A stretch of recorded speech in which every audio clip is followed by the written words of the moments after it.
he will face Franklin Arias, Antonio Anderson, and Claver Salazar here for this Salem Red Sox club looking to win its 5th game out of the first 6 this season. Oh, we had a little bit of a delay here because Ozzie Chavez, the manager for Salem, forgot his helmet. Come on, Ozzie. It's early in the season for everybody. It's his 6th game as the Salem Red Sox manager. Give him a little bit of a break. He did coach third for Salem the last 2 seasons. So take it back. It is Arias taking strike 1 from Polanco. 6:36 p.m. It is 56 degrees, which is the warmest game of this week so far. Arias DHing tonight, takes a slider away.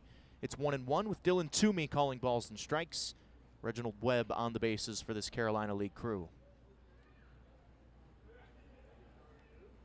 Polanco home on a 1-1 pitch. And it spins out of Bazel's glove, ball 2. Arias has multiple hits in every game so far this season. He's 11 for 21 on the year. OPSing over 1,200, 4 for 9 with a double in this series. Top 60 prospect in all of baseball and Boston's 4th best, according to the pipeline. Raises up the hands and takes indoors, and he's ahead 3 balls and a strike. And in each game in this series, he's led off the first inning with a single. And each time he's been erased in the first inning on a double play. No leadoff single this time. It is a walk on 5 pitches to Arias. It's been a tale of 2 different staffs pretty much for the Fred Nats, starting versus relieving. Fred Nats starting pitchers have an ERA collectively over 10 through the first 5 games of the season.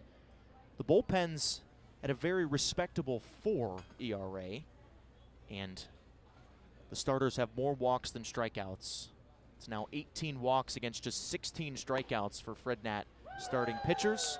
There's a good slider for strike 1 to Antonio Anderson, who might be swinging an even hotter bat than the guy in front of him, Arias. He's 5 for 8 with 3 doubles and 4 runs scored in this series. And he's done it from both sides of the plate. He's a switch hitter, swinging through a changeup for strike 2.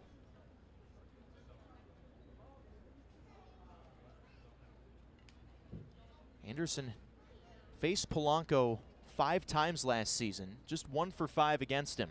Not at 0-2. Make it 1 for 6. He looks at strike 3. And a nice quick bounce back for Polanco after the leadoff walk. Well, you'll see a 5-pitch mix for Polanco. Fastball, sinker, cutter, and then a changeup slider is the off-speed. Not a ton of strikeout stuff normally, just 2 in his opening day start. But of all of the starters that the Fred Nats have used this season, I think you feel the best about his command and his ability to put all 5 of those pitches where he wants in the strike zone. Umpires asking for the rosin bag. Tarp was on the field for probably an hour and a half or so before the game.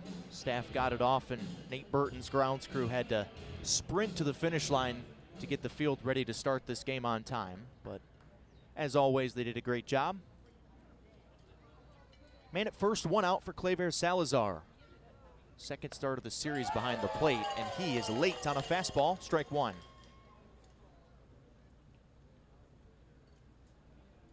Salazar 1 for 5 with a run knocked in Tuesday's series opener. Off yesterday. Polanco snaps one back to first, and Arias is called out. Perfect pick for Polanco, and Quintana slaps the tag on.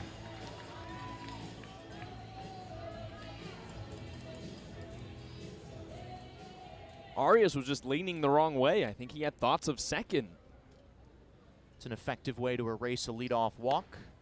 Salazar takes a slider off the inside edge, a ball and a strike, with now 2 outs on the board in the top of the first.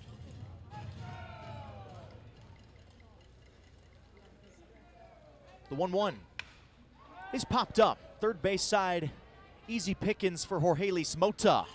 And Brian Polanco efficiently in just 11 pitches gets through a perfect first.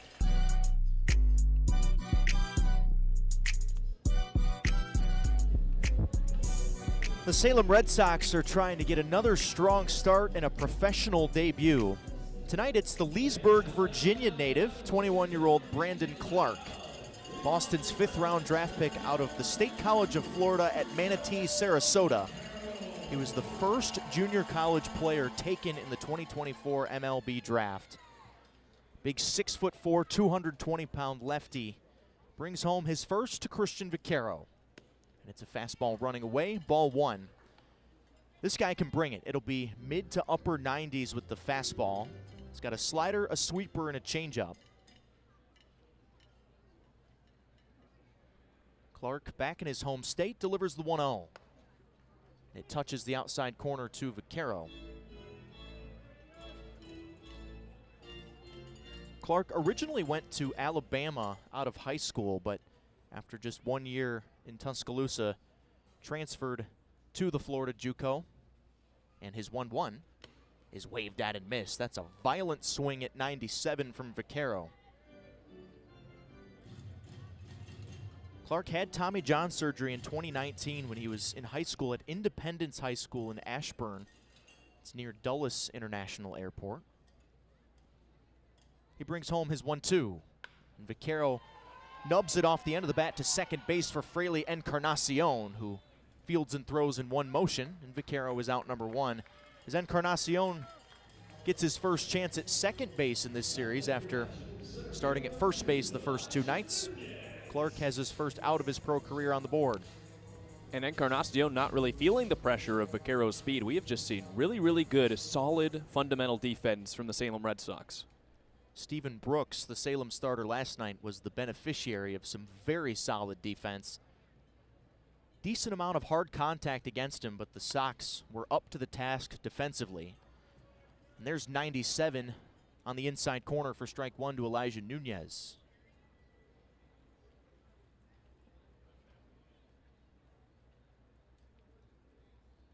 The 0-1.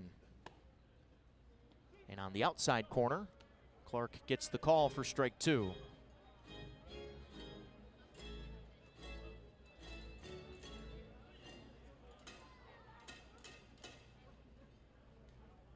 Nunez in the back of the box, waiting for the 0-2. And he checked a swing. It looked like he went too far, and he did. Strike 3. And quickly the first strikeout of Clarke's professional career. And in 7 pitches, he's got 2 outs on the board in a scoreless game. And that was the sweeper, part of a 4-pitch repertoire. You know, the fastball 96 to 99. 2 different kinds of breaking stuff with the slider and the sweeper. The sweeper will be the softer of the 2, and he'll mix in a changeup that's just a hair under 90 miles an hour.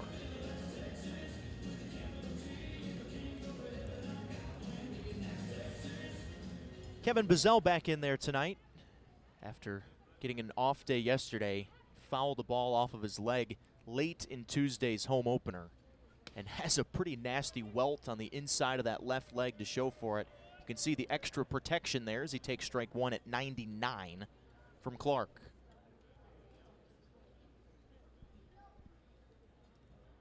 This guy Clarke just has an athletic pitcher's body as Bazell hits a cloud scraping pop-up first base side, foul territory. And making the catch, reaching into the Salem dugout is Frederick Jimenez. The Salem defense continues to shine. It was 2 nearly equally efficient first innings for our 2 starting pitchers. Brian Polanco got through his half in 11 pitches. Salem starter Brandon Clarke did it in 9. But the pitchers won the first inning. Were scoreless in Fredericksburg as Fraley Encarnacion fouls yet another ball off of himself. This guy got beaten and battered in the box last night by his own foul balls, and it's a painful strike 1 from Polanco. Encarnacion moving to second base tonight. Takes a changeup inside for ball 1.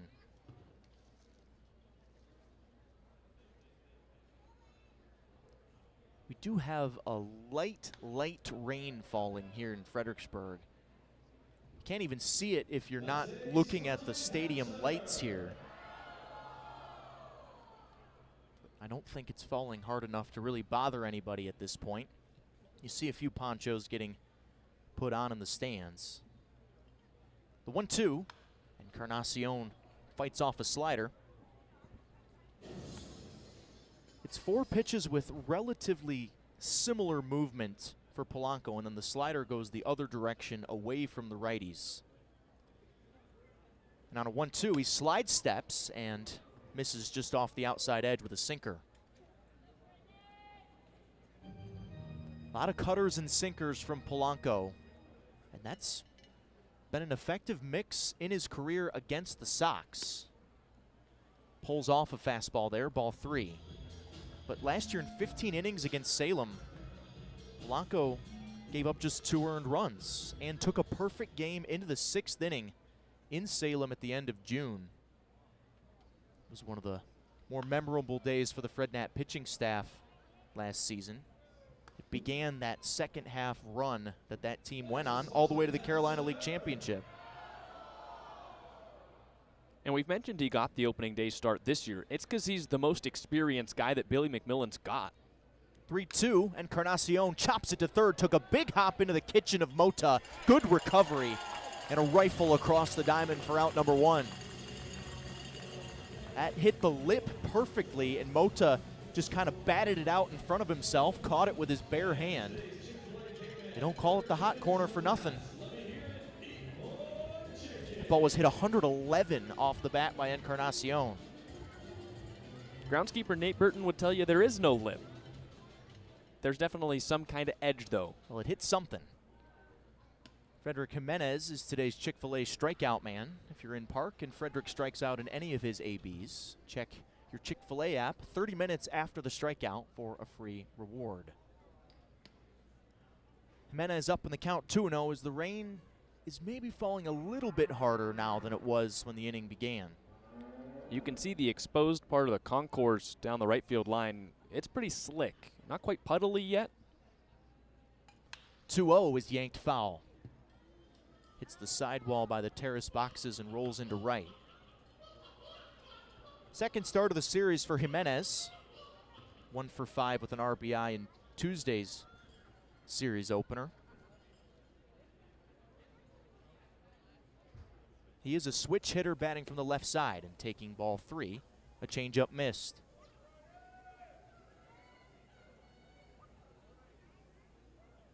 Next few days have a lot of rain in the forecast. Hopefully, especially the next couple nights, that can chill out.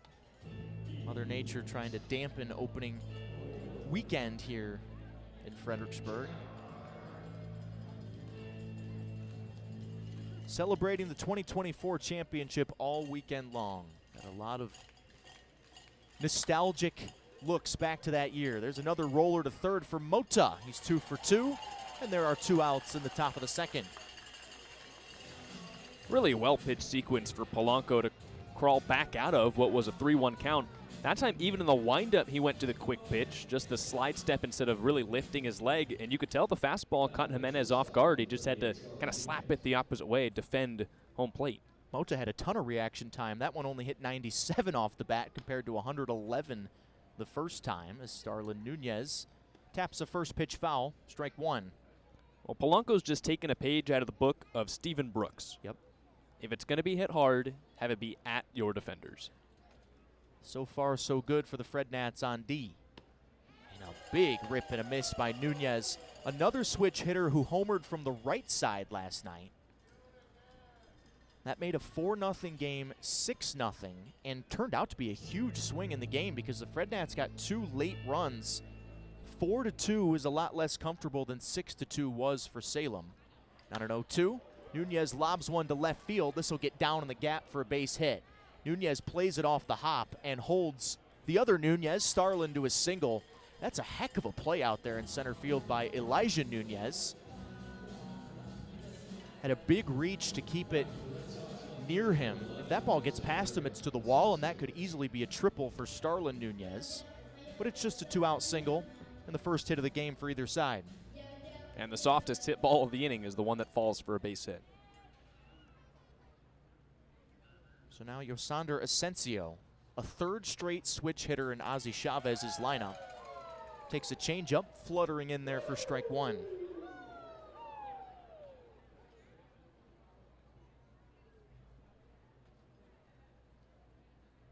This is a young, talented Salem club.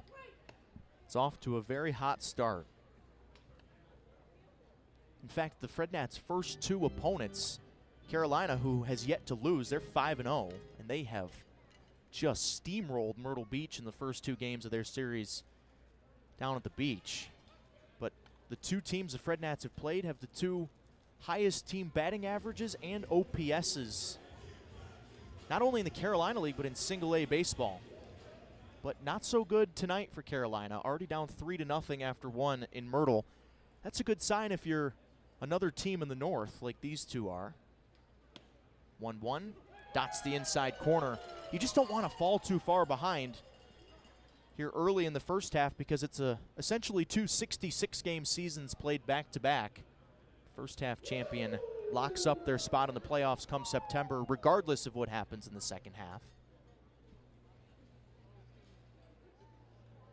Polanco whips one back to first. He picked off Franklin Arias in the first to erase a leadoff walk. Another close play there, but Nunez safe. I think that was a good decision because Nunez was twitching off the bag like he was going to move for second. Still has a pretty sizable lead. Polanco's 1-2. Nunez runs, and the ball is lifted into left center field. Nunez, long run. He gets there and circles it up in the gap to retire the side. Good defense to start this Thirsty Thursday for the Fred Nats. We're scoreless. Both of our starting pitchers got their shots of espresso in today. Great start for both. We're scoreless as we hit the bottom of the second as Brandon Clarke begins his second professional inning. Got through his first on 9 pitches, 8 of them in the zone, and Royce Marquintana hits a high chopper to third for Antonio Anderson. Make it 10 pitches and 4 outs for Clarke.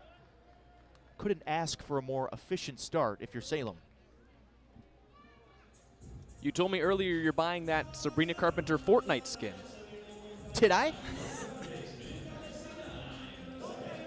Sabrina was on Hot Ones with Sean Evans the other day. Great interview if you're a fan of perhaps the best modern pop star working right now. Maybe the best interviewer in the game. Yeah. Just two elites there. Strike one to Jorgelis Mota. That's a changeup from Clarke as the rain has begun to fall heavier here on Thirsty Thursday. Neither pitcher has shown any sign of being affected by a potentially wet baseball. 0-1, Mota's way out in front. That's 2 changeups in a row. 0-2 from Clarke. And that's 12 pitches, 11 strikes for Clarke. Normally you hear lefty, big fastball, nasty stuff. You expect worse command than that. Not for Clarke. 5th round draft pick for Boston. Pitched in their spring breakout game as well, and that's always kind of an indicator of where guys stand on the prospect priority list. Didn't actually have a great outing. Gave up 3 runs in his inning in that game. 0-2. It's a breaking ball that just missed the corner to Mota. 1 ball, 2 strikes. Clarke, the first JUCO player off the board in the 5th round in 2024. The Virginia native brings home a 1-2, and Mota's down swinging. Golfed after another good slider. Second strikeout for Clarke, and quickly 2 away in a scoreless game. Something tells me the Red Sox like big lefties with velocity and sweepers. They trade for Garrett Crochet in the offseason, who's got very similar stuff to Clarke, and here's their 5th round draft pick. I mean, that sweeper was just nasty. Jackson Ross is probably the hottest hitter in the Carolina League right now, leading the league in average slugging and OPS, albeit in a very small sample size, but somebody's got to lead the league. It may as well be Jackson. Hitting .545 to begin the year. The OPS near 2,000. He's got an extra base hit in all 3 of his starts. And on 1-0, he takes strike 1. 88 on the changeup from Clarke. Excuse me, that's the sweeper there.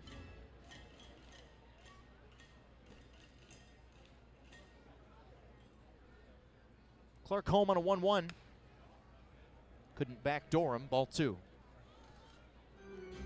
With the velocity he has, the slider's basically a cutter at 87, 88, and it's the sweeper that just gets above 80 miles an hour, but that's still pretty fast. Center target from Salazar, and the 2-1 is dotted. Can't locate it any better than that. Strike 2.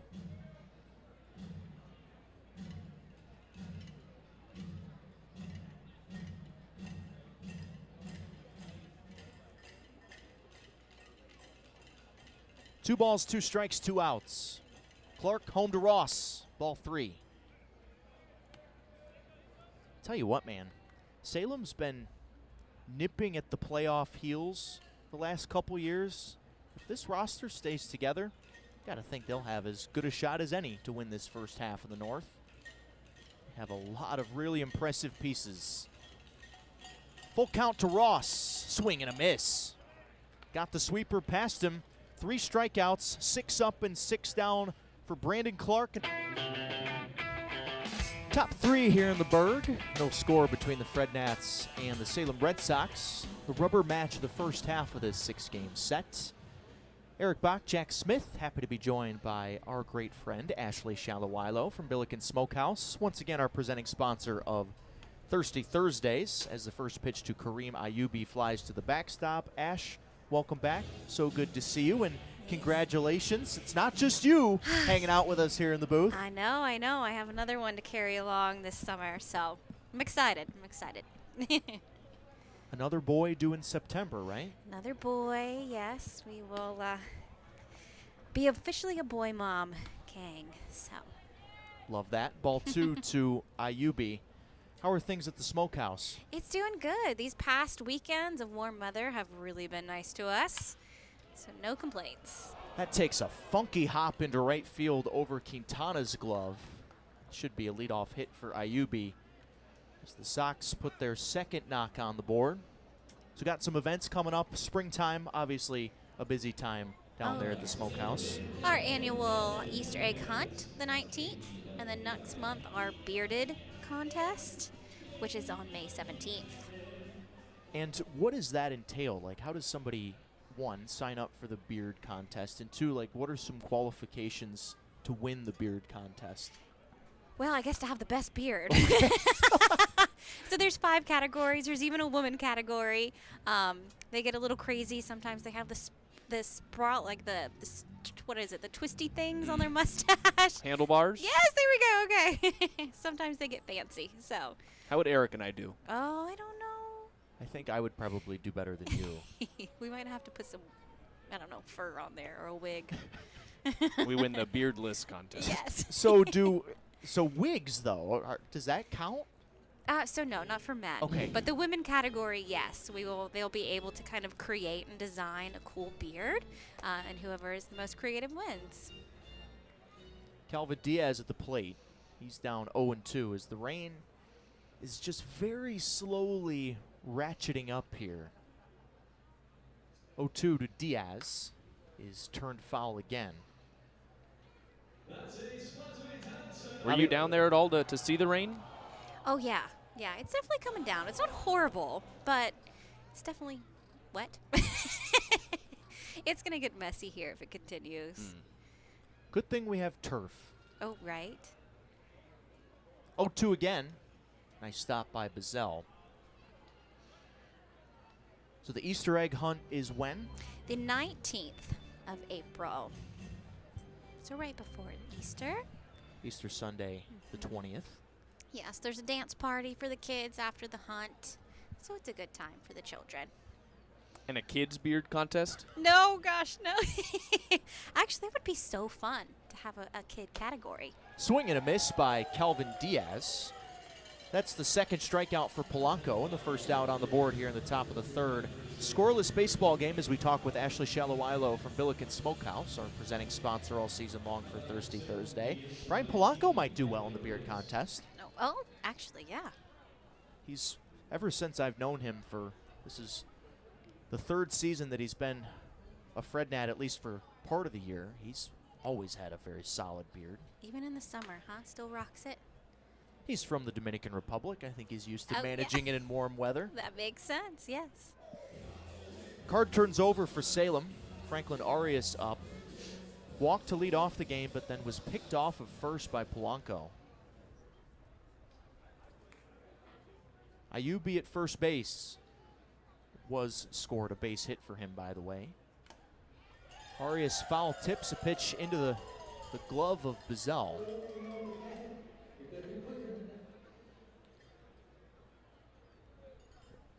Obviously, springtime is a good time to order some Billikens catering as well. It's something that you guys are known all for. year round for that, definitely. But we're excited for spring and warmer weather. Mota can't keep that ball on the infield. It leaks into left for a hit for Arias, who's now picked up a base hit in all 6 games this season for the Sox. That's a ball you'd like to see Mota at least knock down and potentially start a double play. But just whiffed on the big hop moving to his left. Well, Ash, the first 2 games of this series, we've had guests in here in the 3rd inning. Tuesday, Salem scored 6 times in the inning. And yesterday they scored 4. Oh, hopefully I'm good luck. Yeah. That doesn't happen. Hopefully it's a 0. But anything less than 4 puts you the leader in the clubhouse. Okay, yeah, I'm glad. Let's see if I'm the leader. Antonio Anderson with first and second and 1 out. From the left side is a switch hitter. Takes down ball 1.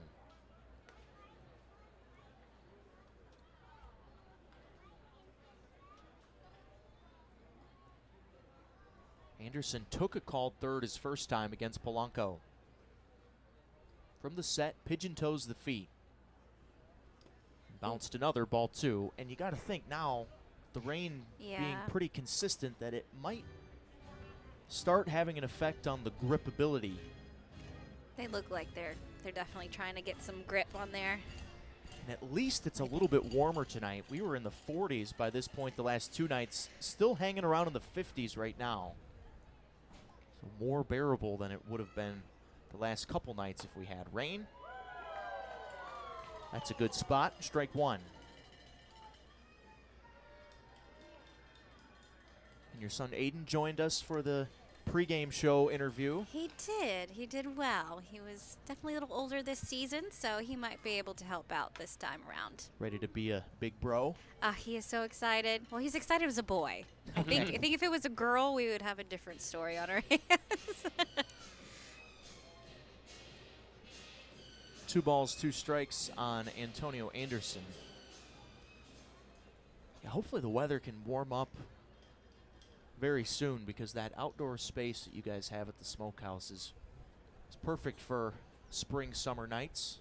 Absolutely. We were pretty blessed that the last 3 weekends have been amazing with the warmer weather. We've had the bands out there every weekend. And 2-2, high chopper to first. Quintana will go to second for 1. Can they turn 3-6-1? They can't. Anderson beats it out. Nice job by Q there to fire a strike to Rivero covering second.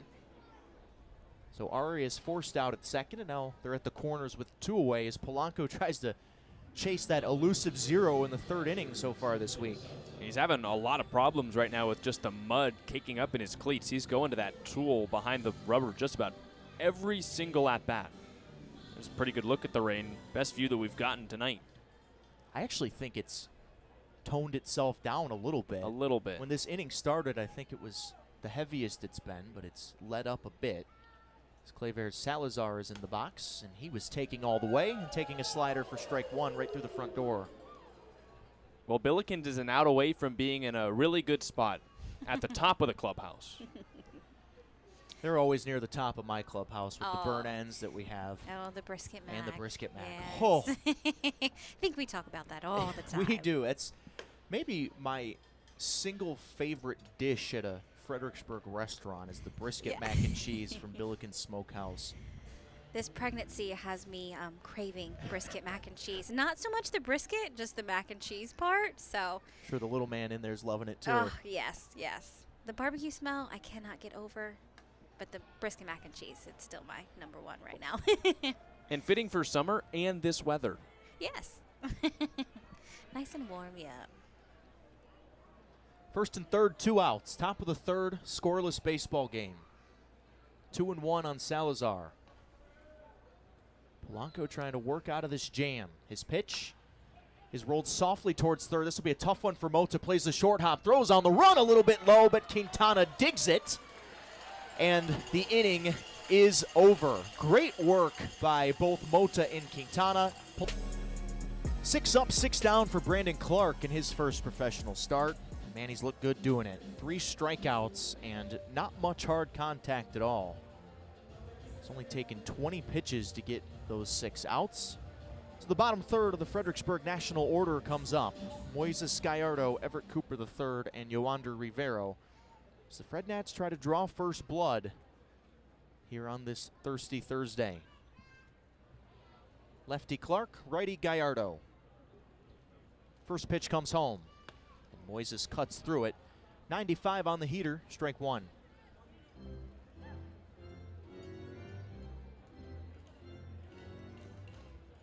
Rain has been pretty consistently falling since about the bottom of the first inning.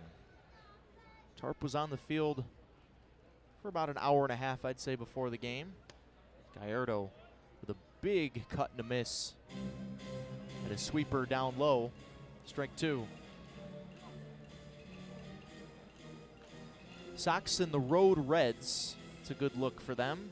Gray pants, navy blue hat with the Salem S in the Boston font. Fred Nats in the bright home whites. Trying to win in this uniform combo for the second time this week. Clarke brings an 0-2. Missed way outside. 1-2 on Gallardo. 1 for 4 with a walk the other night. And it's 2 for 8 to start his Fred Nat tenure for manager Billy McMillan, after Washington took him in the 2023 Rule 5 draft from the Athletics. The 1-2. Swing and a miss. Another devastating sweeper from Clarke. 7 hitters faced, 4 strikeouts, and just 24 pitches. I can't imagine a better start to your professional career than this. No, let's take a look. Here's the slider. Oh boy, that just cuts to the back leg. I've just been so impressed with the ability for Clarke to throw strikes 18 of his 24 pitches, while also just throwing a ton of off-speed stuff. No 3-ball counts yet. Everett Cooper III knocks a fastball on 3 hops to shortstop for Starlin Nunez, who rifles to first in time. That's 108 off the bat for Coop. By far the hardest hit ball of the game against Clarke, but nothing to show for it. He's out number 2. We've really seen the Fred Nats first handful of games hit a lot of balls hard but on the ground or low liners. They're not really elevating much yet, which I think is a good trend. That when you see them get the ball in the air, some of them are going to fly. Saw the wind blowing out to left center during batting practice, but really no wind to speak of right now on this rainy night. Yoander Rivero, with 2 outs and the bases clear, takes a fastball that was a generous corner given by Dylan Toomey for strike 1. I don't think Clarke needs any help. Hawkeye had that one pretty comfortably off the plate. Second straight start for Rivero as he raises up the hands and takes on the inside corner. That's the changeup for a called strike 2. Really trying to pinpoint what the motion looks like for Clarke. I just cannot pin a name to it, but it looks familiar. 0-2. Clarke brings it.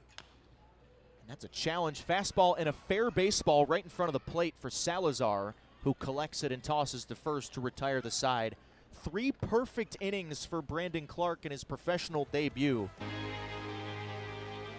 Brian Polanco back out to work. A tie ball game as we head to the top of the 4th inning. And the righty faces the middle of the order for Salem. It's Encarnacion, Jimenez, and Nunez as Eric, either team here in the rain, just trying to find a way to get on the board right now. That slides outside. 2 balls and no strikes. It's looked a little different for both starting pitchers, but they've gotten to the same result. Polanco has turned in a very solid effort so far. He's trying to match the 3 perfect innings on the other side for Clarke, as this one's skied to left. Gallardo couldn't find it at the start. Now he comes in and he makes the catch, reaching out for the baseball, 1 away. Yeah, that was 2 or 3 false steps straight back, and you saw him point to his eyes there to say, I never saw that off the bat. Good closing speed by Moises to run it down. Hung up just long enough. Really nice 2-0 pitch. Slider that looked like a fastball down the middle for a second, and then not a rollover, but gets the pop out softly to left. Here's Frederick Jimenez, start of 3 straight switch hitters for the Sox. He takes outside, back to the changeup for Polanco. But you're right, these two starters profile very differently. Polanco, a guy that'll mix his pitches. He's got 5 of them, 3 different kinds of fastballs, but you'll rarely see him go higher than 90-91. And on the other side, Clarke, he can dial it up to 99 apparently. We've seen 98 tonight, and just super, super sharp bite on the breakers. And we were talking between innings that it feels like prospect number 29 is a little low for Clarke in the Boston org. A loaded Boston org, mind you, but man, this guy has looked the part of a top prospect. 2-1 for Polanco. Swing and a miss. That was a dirty slider. It's 2-2. Yeah, he started the season at 29. They've bumped him to 30, which feels like the wrong direction. Well, this is the first real professional action that anyone has to go off of, so I imagine when the rankings come out again, he'll be higher. Jimenez loops this one on 1 hop to the second baseman, Cooper. Got a funky hop, but works with it and throws him out at first, 2 away. That had some side spin there. Good read by Coop to back up and play the single hop, but what a job so far by Polanco on a night the Frednats desperately needed a quality start. He has delivered so far. This rotation needs a clear leader, and Polanco's stepping up tonight. Needs one more out here in the 4th. It's Starlin Nunez. Ahead of the pitch, he chops it foul. Nunez has one of the 3 hits against Polanco so far. He had the first of them that came in the 2nd inning. Switch hitter swinging from the left side. And you mentioned a leader of the rotation. They also just need someone to help this bullpen out right now. Another chop foul, 0-2. Last 2 days, the bullpen's been asked to go 12 2/3 and has stood up to the task. 21 strikeouts to 3 walks and just 3 earned runs for the pen. And in the first 5 games, the bullpen's been asked to log 27 innings. That's just not a sustainable number throughout the season. The starters have gone just 16 2/3. But Polanco gets a swing and a miss. Strike 3. 1-2-3 inning for Polanco, doing what the starters need to do for the Frednats. Now, our runs on the other side. Flawless first time through the order for Brandon Clarke, the Salem lefty. And now the top of the order back up for the Frednats bottom 4. Christian Vaquero swings at the first pitch. From the third baseman Anderson, he's retired 1 away. Clarke has now gone 10 up and 10 down, Eric, and first time through the 9 batters, 4 strikeouts. 10 outs and 29 pitches. That is too efficient if you're the Frednats on offense. Now he has filled it up. 23 strikes in those 29 pitches, but got to find a way to work these counts against Clarke, because you know these guys, especially making their professional debuts, are on pretty strict pitch counts. At this point, the goal for the Frednats has got to be get Clarke out of the game as soon as you can. Not really working a ton of counts because he's not throwing many balls. Right. There's one to Elijah Nunez. It's about as far away from the zone as we've seen Brandon Clarke. Still raining, but I would say it's maybe a heavy mist at this point. I don't even know if you can call it true rainfall. We did see a conversation between groundskeeper Nate Burton and our home plate umpire Dylan Toomey between innings. As of now, that's amounted to nothing. 2-0 on Nunez, who was the first of the strikeout victims against Clarke. Lefty. Nunez in this series is now 2 for 7 with a triple. First real hitters count we've seen. Clarke powers in a fastball top of the zone at 96. Pretty good get out of jail free card in a 2-0 count. No doubt. And if there's a guy that is looking to work a count in this Frednat lineup, it's Nunez, second in the Carolina League, coming in with 7 walks. Ooh, look out. Knows how to get to first base. That's been the scouting report, at least early on this season, for Elijah Nunez. Also hitting .250, 4 for 16 with 3 runs batted in.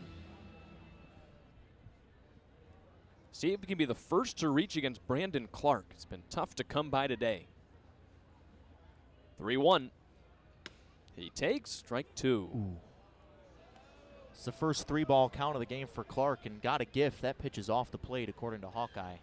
And Nunez knew it, too. Pitcher strike, which we've seen a handful of today. Both sides, both pitchers have gotten the corners. So now the 3-2 pitch, and here it comes. Nunez strikes out swinging. Well, you give an extra strike to a guy like Brandon Clarke, and he'll take advantage. He doesn't need any help. I mean, I'm not sure the word dealing covers it for Clarke. That's a perfect spot to a lefty.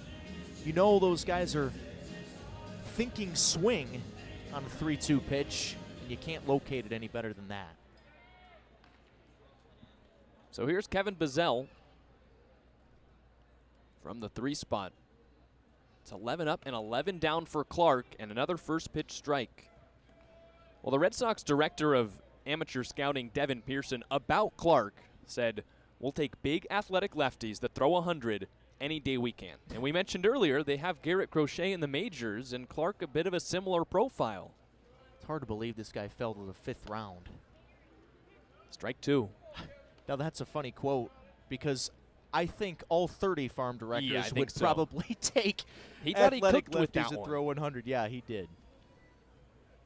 But first 4 rounds, everyone else in the majors passed on this guy, Brandon Clarke. Looking for another 1-2-3.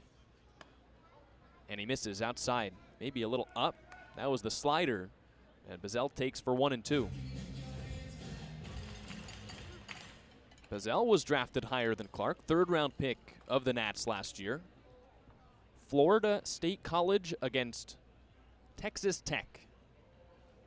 And Bazell chops it foul to stay alive.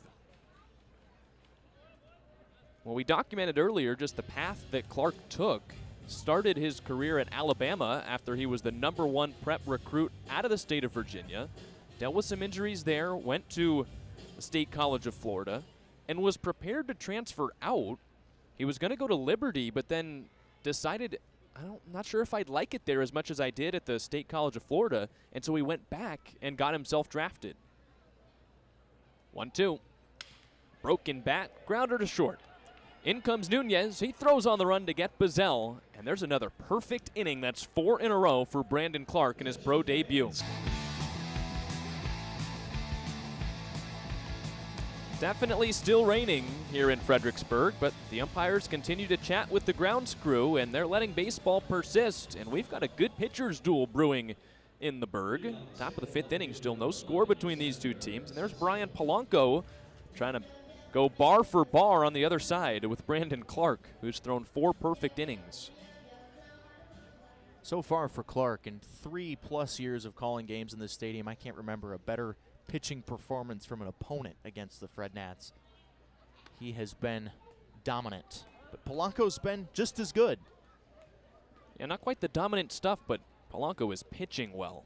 That's the difference. 1-0 to Asensio. Fills up the zone. That's a strike, 1-1. And all of that for Clarke in his debut, too. You're so impressed, and this is his first professional game pitched. 1-1. It's on the outside corner again. It's a backdoor breaking ball for Polanco. It's 1-2. Well, Asensio and then Ayubi and Diaz in the 5th. And Asensio lined out to center his first time to the plate.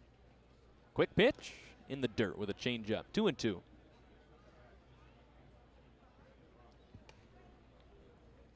Doesn't matter how you get to the zeros. Brian Polanco just trying to find a way to match right now. And we don't know how long this game will go, so the first team that scores, that's a big deal. 2-2. Asensio dribbles it foul. If you get through 5, it is considered a complete game, so we're right on the precipice of perhaps the first to 1, depending on the weather, could be the winner tonight. And not easy tonight. Another 2-strike pitch, and Asensio rips this one foul. Off the netting, he was well out in front. Our secret source, boots on the ground, says rain right now is about a 4 out of 10 down at field level. Secret source, huh? Can't tell you who it is. I'd have to kill you. This is a small booth. That would be a lot of cleanup. I don't want that. Probably the most efficient way is to just send me out the window. Let the rain wash you away. Asensio, our way. That's foul, 2-2. One of my goals this year is to catch a foul ball. It's a small target, this window, and we've got the net in front of us. It's got to be pretty much the perfect angle of a foul ball. Asensio might do my job for me. That's outside, 3-2. That's if you were to talk. Well, I don't know, so it's good. I'm safe. I did make that play during batting practice today, though. You saw me. That was good, right behind the turtle. Asensio pops this one high and deep to right field, carrying on Vaquero. He keeps going in foul territory, and it leaks foul. That is out of play for Vaquero, and so this count stays 3-2. That one went sky high and just kept going. I don't know how Vaquero saw that ball because I didn't see it until very late. Bounced off the grab-and-go plaza. Well, this is a big plate appearance to lead off an inning. If Asensio can reach, as you see, the Fred Nat bullpen start to get loose. As we mentioned, run one is important, and a leadoff walk would be huge if he can draw it. Polanco, the 3-2, is outside. That's ball 4. Second walk of the day for Polanco, second to lead off an inning, as Arias did it in the first. The bottom of the Salem order coming up. Got to find a way to keep this ball in play here. Caro wishes that ball was in reach. I don't think he can leap that wall. He's athletic. I don't know if he's that athletic. Here's Ayubi. Just above the zone as Bazell tried to steal a strike. So it's 1-0. Ayubi had a hit his first time up. He led off the third inning with a single. So here comes Bazell to chat with Polanco. Merritt Beaker warms in the Fred Nat pen. Another returner that picked up a championship ring on Monday. Justin Lord will join the party at home plate. So will Oismar Quintana. Everyone might join, and perhaps this is Billy McMillan trying to get Merritt Beaker some more time to wake up after a leadoff walk. It always takes longer for a reliever to get warm when it's cold and rainy like this. It's probably a couple more bullets out there, and that's time you've got to plan for if you're Billy McMillan. Beaker, used to those conditions, was the MAC pitcher of the year at Ball State last spring, so he's no stranger to cold weather pitching and wet pitching. And if Billy McMillan was trying to play the platoons here a little bit, this is the only lefty in the entire Salem lineup, Ayubi, with the lefty Beaker warming up. But for now, it's Polanco to face him. Runner at first, nobody out. No score, top 5. That's a changeup in the dirt. It's 2 balls and no strikes. Polanco had been so good through 4, giving up 3 hits, just 1 walk, stranded all 3 runners that were on base. But he's really been put to the test with what's happening on the other side for Salem. 4 perfect innings from the starter, Brandon Clarke. Swing and a miss. That was a hanger for Polanco. He got away with 1. Ayubi led off that third inning with a single. That was his first hit of the year. He was 0 for 10 prior to that.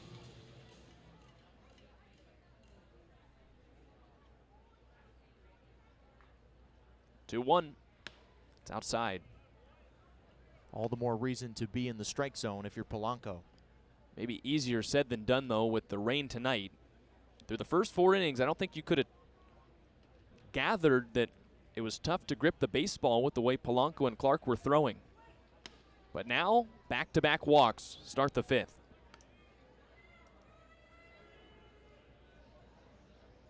Well, it's not groundbreaking to say that this is where the Fred Nats have gotten in trouble on the mound, especially the starters, and Polanco's night quickly ends here after 78 pitches as Billy McMillan makes the walk. Well, it was a really nice start through 4, but 2 base runners, the responsibility for Polanco. He doesn't get an out in the 5th. So here comes Beaker, a scoreless game on the Fred Nat Baseball Network. Merritt Beaker into the ball game for Fredericksburg. We're in the top of the 5th inning between Salem and the Frednats, and no score yet, but the first 2 reach for the Red Sox against Brian Polanco in the 5th, and Eric, the lefty Merritt Beaker, comes on for his 2nd appearance. Yeah, gave up a home run on the very first pitch he threw in 2025 at Carolina. Settled in nicely after that to get 5 outs, but he's going to have to be sharper in his first at-bat here against Calvin Diaz with 1st and 2nd and nobody out. 6'2", 205 lefty, 23-year-old from Winston-Salem, facing the 9-hole man Diaz, then back to the top of the order for Arias. Diaz looks at strike 1, and Diaz's at-bat here against Beaker is so important because if Beaker can retire him, it just softens the blow for when Arias has to come up. You don't want him to come up with nobody out or the bases loaded. Diaz rips this one into center field. Nunez looking back. He reaches out and he can't make the play, and it bounces off the wall. This might bring in 1. Here comes the relay, and it's off of the glove of the shortstop Rivero, and that will plate a Salem run. Asensio might not have made it, but the Frednats cannot make 2 tough plays, and so a run scores. It's 1-0 Salem. Yeah, Asensio out at 2nd went back to the bag thinking that Nunez was going to make that play. You see him go all the way back, a step away from 2nd there. And with Ayubi, who got a much better read on the baseball from 1st, nipping at his heels. Frednat's lucky that's only 1 run, given the ball got to the deepest part of the ballpark behind Nunez. But now this is the situation that you mentioned that you didn't want. 2nd and 3rd for Arias. And still nobody out in the 5th. Arias takes the strike. Well, the first batter Beaker faced in his opening appearance, he gave up a home run to. Today it's a double for Kelvin Diaz, who's 1 for 2, and he's got the first run batted in of the night. We mentioned run 1 with the rain tonight is so important, and Salem's the first one to that mark. Arias takes high and away. DH after shortstopping the last couple of days. Arias walked in the 1st inning before being picked off by Polanco. And then as he has all season long, he picked up a base hit in the 3rd. 1-1. Here he rolls it on the ground. Mota will backhand at 3rd. He looks home, but he doesn't throw it, and that allows another run to score. He had Ayubi caught between 3rd and home, and he didn't throw to the plate or run at the runner, and so it's 2-0 Salem. I mean, that's the easiest out at home that Mota will have all season. I think Ayubi had waved the white flag and was ready to get himself into a rundown. Look at him. He's a 1/3 of the way to home, and Mota, he could have lobbed it home and gotten Ayubi. That's tough because that's on Polanco's ledger now. You got to think he's just shaking his head in the dugout. Very undeserved after a great outing for Polanco. It's 2-0 Red Sox. Here's Antonio Anderson. Well, it is the first out of the inning, but you're Merritt Beaker, too. You got the ground ball you needed to a corner infielder with the infield pulled partially in, and they didn't come home with it. And now Anderson behind in the count 0-2, so good job by Beaker. It would have been better for Mota, even if he didn't want to throw the ball home, to just chase Ayubi, because Ayubi had nowhere to go. 0-2. Anderson flies this one high and deep to right field. Vaquero will get underneath it as Diaz heads back to 3rd to tag. Here comes the throw from Vaquero. It's up the line a little bit, and Diaz scores. 3-0 Salem. Well, this inning started with 2 walks. Both of those came around to score, and now Diaz, the 3rd right behind him. And the Red Sox have jumped out to a crooked lead here in the 5th. Well, this continues the theme when the Frednats have not had success this year. Too many walks on the mound, and that's just a defensive brain fart at 3rd for Mota. Totally changes the complexion of this inning. Here's Salazar, and he takes high and away. Also for Mota, he made that throw so quickly to 1st, he didn't look the runner at 2nd back to 3rd, and so Diaz got to 3rd base and scored on the sacrifice fly. That goes to the backstop. And Mota's still young, he's just 19, but those are the plays that, at this level certainly, but also higher levels, you just cannot make at 3rd base. And the thing is that it was all in his field of vision. I mean, he was facing the runner Ayubi, and I don't know if he didn't see him. He just didn't process what was happening. Whatever it was bad for the Freddies. 3-0 Salem, and the 2-0 pitch is a wicked changeup for strike one. So 2 walks, then the double from Diaz. RBI bounce out for Arias, the play that we've been talking about, and then Antonio Anderson with a sac fly. 2-1. Just misses the top of the zone from Beeker. So it's 3 balls and 1 strike. It was already hard enough for the Nats to score 1 against Brandon Clarke. Now they've got to find a way to get 3. Flied foul, 3-2.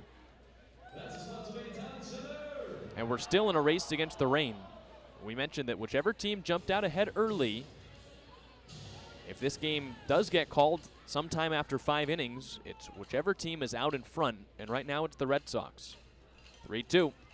And Anderson loops this one over the head of Cooper into center field. Another base hit for the Red Sox.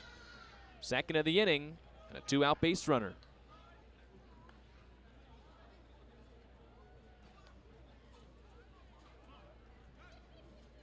So the final line for Brian Polanco is 4 innings pitched. He goes 4+. Doesn't record an out in the 5th. 3 hits allowed, 3 walks, 3 strikeouts, and 2 earned runs. Polanco in his 2 starts this year has really given a great effort for the Fred Nats. He's had some defensive breakdowns behind him, but you know, back-to-back walks to the 7 and 8 hitters is not helping himself out in this situation. And we don't really know how the level of the rain has escalated throughout his start, but certainly more rain now than there was in his first inning. And so for him just to battle and at least get into the 5th, that's something that even without the rain, we haven't seen other Fred Nat starters do this year. The broken bat chopper foul past third. So Fraley Encarnacion heads back to his dugout. He gets a new bat. The runner at first. 2 outs. If you're just joining us, on the other side, Salem starter Brandon Clarke in his pro debut has not allowed a base runner through 4 innings. Brian Polanco had not allowed a run through 4, but the Red Sox against he and Merritt Beeker have scratched across 3 in the 5th.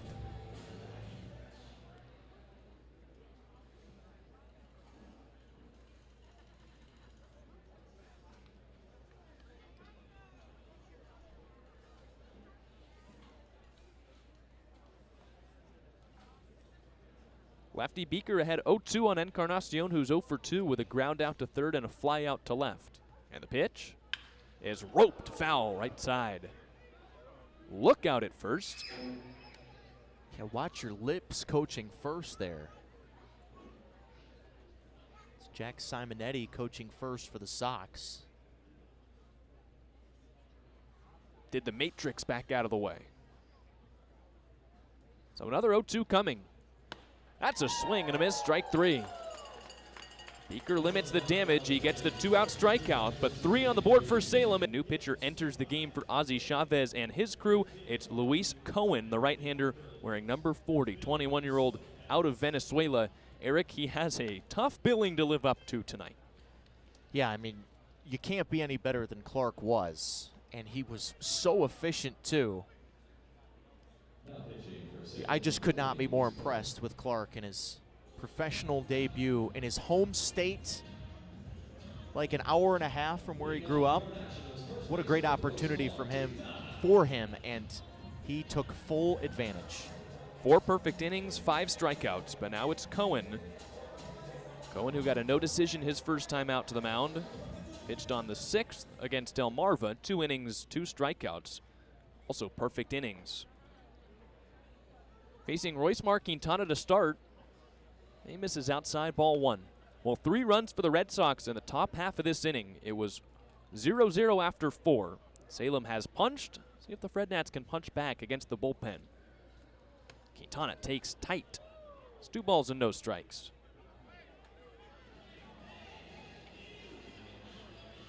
Royce bounced out to third his first time. 0 for 1 as everybody except the top 3 in the order went against Brandon Clarke. He swings through a 2-0, 2-1. Cohen was a full-time member of the Sox rotation last year. Made 3 starts against the Fred Nats. 13 innings, ERA of 2.08, 12 strikeouts. His 2-1. Swing and a miss. That rides high by the bat of Quintana, 2-2. And Royce Mar's going to take a walk around with himself. He really helped out Cohen there. Yeah, that pitch was so high it didn't even register on Hawkeye's strike zone. It was eye level to Quintana. Into the twilight zone for strike 2. And the pitch. He tried it again, and he did not get the swing this time. Quintana did not go. That's all you can do when you have a swing like that in an at-bat, is not make the same mistake twice, and Quintana did well to hold back. Well, the top half of this inning for Salem started with a leadoff walk and a 3-2 count. But we see mirrors here. No, swing and a miss from Quintana. Another elevated fastball. Strike 3. It was a 4th season for Cohen in the Red Sox organization. 2nd season, as you mentioned, Eric, in Salem. Overall, 3.40 ERA last year with a 6-5 record. He had a whip just above 1.1. As Mota looks at a strike, it's 0-1. His only bullpen appearance last year, 23 appearances, 22 starts, came here in this ballpark. 5 scoreless relief innings to earn the win that night for the Sox. Strike 2 to Mota. I wonder if you ask Ozzie Chavez why he's coming out of the bullpen this year. One of his answers might be we've seen pro debuts today and yesterday from Brandon Clarke and Steven Brooks.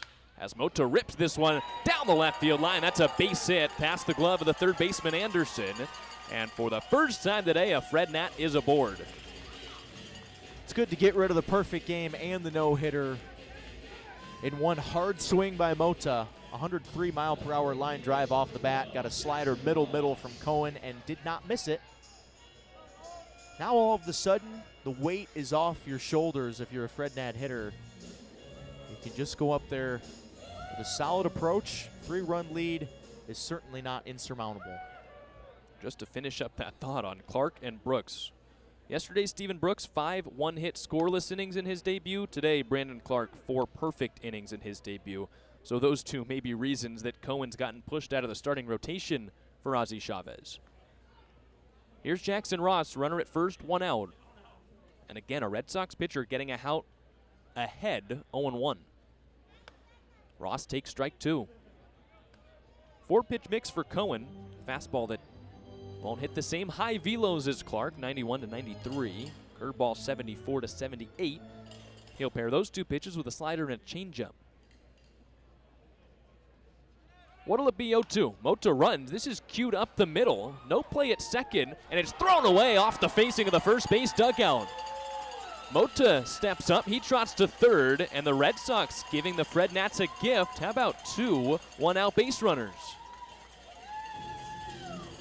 There's a lot to unpack on that play because I think Ross may have been robbed of a base hit with Mota in motion there. That ball might get into center field if the second baseman Encarnacion isn't covering second for the moving runner in Mota, but then did not make a good throw to first. And the impenetrable wall that has been the Salem infield in this series all of a sudden has a leak. With 2 different guys up the middle compared to the first 2 games of this series. So the tying run to the plate now, Moises Gallardo takes inside. We saw Arias and Cespedes paired together in the first 2 games. Arias today DHs, so it's Nunez and Encarnacion with Cespedes getting a day off. Gallardo struck out swinging as Ross moves from first. That's a stolen base for Jackson Ross, and 2 in scoring position. Gallardo was the 4th of 5 strikeouts for Clarke in his 4 innings. Now all of a sudden he's got an RBI opportunity to get the Fred Nats right back in this one.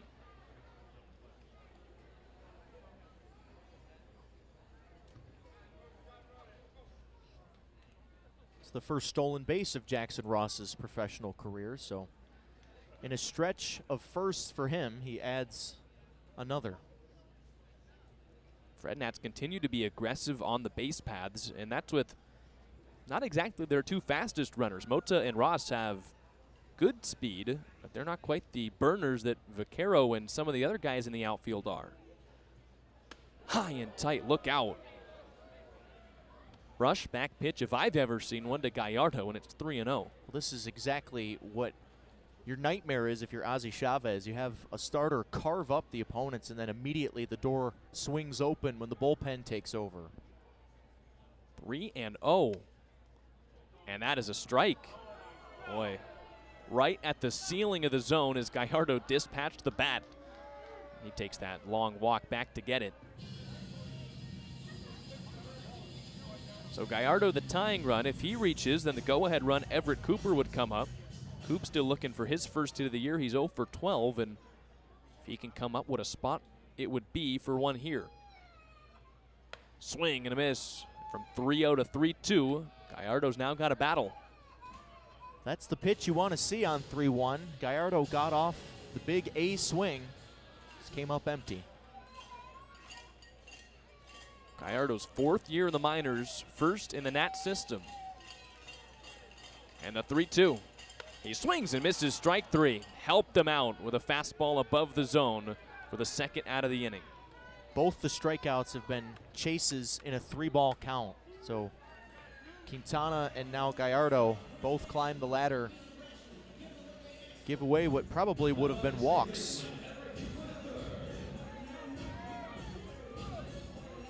So Everett Cooper will look to end his 0 for 12 start to the season and find a way to get the Fred Nats on the board.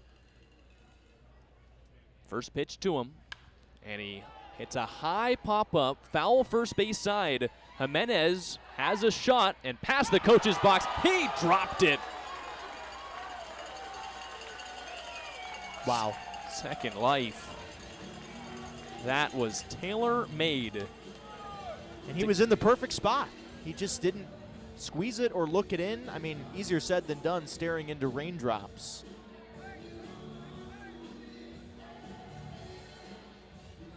Not quite. Dun-dun-dun, dun-dun-dun. Got him on the thumb, right where you don't want the baseball to hit, your glove. Eventful strike 1 to Everett Cooper. A hitter who will take a second life at the moment. 0 for 12, as we mentioned, to start his season, and he's behind in the count 0-2. 71 games for Coop last year for the Fred Nats. 225 hitter, 11 extra base hits. Trying to battle. And 0-2, he rolls this one to first. Second try for Jimenez, who's got this one sure-handedly and takes it to the bag. Final out of the inning. Fred Nats had second and third with 1 out, but they do not score. We head to the 6th, still a 3-0. Here's the Salem Red Sox ahead of the Fred Nats, 3-0. Still Beaker on the mound. He faces Jimenez, Nunez, and Asensio. First pitch strike. Not often, I think, Eric, that all 3 hitters due up in an inning are switch hitters. That's a luxury for Ozzie Chavez. I can't remember the last time I've seen 3 switch hitters in a row in any lineup. Bit of a dying breed. That's inside, 1-1. We'll see a ton of switch hitters in this division, obviously with Salem, but Lynchburg very much known for those switch hitting infielders. That's the Cleveland Guardian way. They've got a pretty good one at third base in Cleveland. Yeah, I'll say. He makes the Mount Rushmore of current switch hitters. He's got to be number 1 on that list. There's a young gun that people would probably claim is on his heels in Ellie De La Cruz. But I would agree. I think Jose Ramirez is probably a top 5 player in the sport. And perhaps the most forgotten / underrated S-tier elite player in baseball. You're probably right. 2-2 upstairs, 3-2. You round out the list with Francisco Lindor. He's definitely on the Mount Rushmore. You struggle to think of like a 4th elite switch hitter in the majors, and Salem's got 4 in this lineup. Not all elite major league players yet, obviously. Jimenez launches this one high and foul down the left field line. It's still 3-2. Doing my best to rack the brain. Yeah, me too. I can't think of like Jorge Polanco's a switch hitter. You've got Willie Castro is a switch hitter. Maybe Anthony Santander. We're falling off the elite list, though, there. Yeah, probably nubbed foul. At least he's been an all-star. He hit upwards of 40 homers last year. I guess if you were forced to pick 4, those are your 4. De La Cruz, Ramirez, Santander, and Lindor. 3-2 again. Bends into the zone, strike 3 called. Nice pitch from Beeker on the back door, and he sets down Jimenez for the first out. Well, important for Beeker to retire the first hitter he faces. The first hitter has done a ton of damage against him in his first 2 outings, but a good start to a clean inning here in the 6th. Starlin Nunez, a switch hitter, homered from this side earlier in the series. He takes outside 1-0. Who knows, Eric? Maybe Christian Vaquero of Fred Nat fame will one day join that list. Nationals certainly hope so. Another nice backdoor pitch from Beeker, 1-1. That's when Beeker's at his best, when he's using that spinning stuff on the corners. Sometimes the breaking balls tend to get a little bit too much plate. He gets in trouble. Saw that a little bit late last year. Towards the very end, he did settle in, though. 2-1. Swing and a miss. That tailed away. So many coming into the back door. That one just fading away from the bat of Starlin Nunez for strike 2. Infield straight up. And the pitch for Beeker. Wave and a miss. Bazell goes down to fish it out. He'll run to apply the tag. Back-to-back strikeouts for Beeker. This is a guy that began his career collegiately at East Carolina. He mentioned that he's from Winston-Salem, so stayed in his home state to begin his collegiate career. Ended up at Ball State, won the MAC Pitcher of the Year. And with stuff like that, I mean, the stuff is really good for Beeker. Just about missing those barrels. And a guy that got off to a slow start with Fredericksburg last year, as he now faces Yowander Asensio, another switch hitter. Big swing and a miss. Ended up giving up 8 earned runs in 6 appearances, but the final 2 of the season for him were scoreless, so he ended it on a good note, as the Fred Nats certainly did. 0-1. At the top of the zone. Nice pitch with a fastball. It's 0-2. By the end of that championship season, Justin Lord and Jake Lowry were spoiled with the choices they could make in the bullpen. 0-2. Asensio chops this one to third. This will be a long throw for Mota, who zips it across the diamond to get him for a 1-2-3 inning. Nice job by Beeker to respond after giving up an inherited run last inning. He keeps the Red Sox off the board with a song fitting for the first Thirsty Thursday of the year here at Virginia Credit Union Stadium. Fred Nats fans thirsty for a run. 3-0 Salem. There's ball 1 from Luis Cohen to Yowander Rivero. It's the shortstop batting right-handed, and then back to the top of the Fred Nat order for Vaquero and Nunez against Cohen out for his second inning. Kicks and deals. Rivero swings and misses. Fastballs have been darts for Cohen. That's clearly his best pitch so far. Fred Nats couldn't touch it last inning as he struck out 2. Here Rivero gets a piece. That was the slider. But it's back to the backstop, 1-2. Well, Cohen started 22 games last year for Salem, and you don't make that many starts in affiliated baseball without being able to pitch off your fastball. And Cohen obviously has been able to effectively do that so far. See what he goes to here, 1-2. The pitch. That's the fastball, and it's spoiled foul. Well, I've been watching the Netflix documentary that they got to go in, watch an entire Boston Red Sox season from up close, and it was last season, 2024, and they're releasing it now, kind of a post-mortem a bit on the Boston Red Sox. That's outside. And they have Andrew Bailey, former Giants pitching coach that's now the Red Sox pitching coach. He and Craig Breslow, who's the director of baseball operations, they say that pitchers shouldn't throw their fastball as much. That's one of the Red Sox key areas of emphasis under their new approach. That's foul back. They say that they looked into the data, and fastballs have the highest expected batting average against, the highest expected slugging percentage against, and so why throw a pitch more that gets hit harder and turns out to be hits more often? I wonder what Garrett Crochet thinks about that. His fastball's pretty good. Yeah. 3-2, that was the slider. But I think in order to get to that point where you're throwing your off-speed stuff more often than the fastball, you have to be able to throw your fastball when you need to. It wouldn't work for everybody. And so I think in single A, you probably won't see that approach quite as much as with Boston. That's inside with the fastball. It's ball 4. Ywander Rivero has turned in some really nice at-bats in his relatively limited playing time so far. He's a super reliable defender at 3 infield positions. You saw him at second base yesterday, shortstop today to give Randall Diaz a blow for the first time. All you can ask is for your 9-hitter to get on base, and as you said, these Frednat fans thirsty for some runs. And a leadoff walk is what gets a base runner. First walk of the day for Salem pitching as Vaquero watches one fly high and away. We've talked about it all season with the Frednat pitching. Leadoff walks have been the bane of their existence, and Salem does it for the first time tonight. See if that's a precursor for some Frednat runs. As Vaquero takes high and away again, 2-0. Christian hasn't quite tapped into the power yet this season. He is 5 for 22 after an 0 for 2 start today. 1 run knocked in on the season came in game 1 of this series. Tries to tap into the power with a vicious hack 2-0. That's a foul ball. I think the Nationals would like to see him shorten that up a little bit because he doesn't need to swing that hard to create power. I mean, look at that body. He's put on a lot of muscle since he first showed up here at the end of 2023 in Fredericksburg. Let the barrel do the work. Another big swing and a miss. We have seen some of those big hacks of this fastball from Cohen. I don't know if it's late ride or what, but I think Craig Breslow and Andrew Bailey, if Cohen ever makes it to the majors, they'll like his fastball. 18 inches of vertical run. That's moving up the ramp as it goes home. Quick pick to first.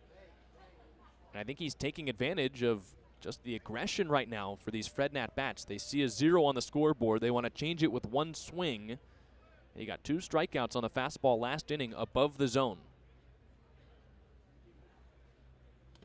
This is inside. Did that catch a piece of Vaquero? I think he thought it did. I think it got Dylan Toomey, home plate umpire.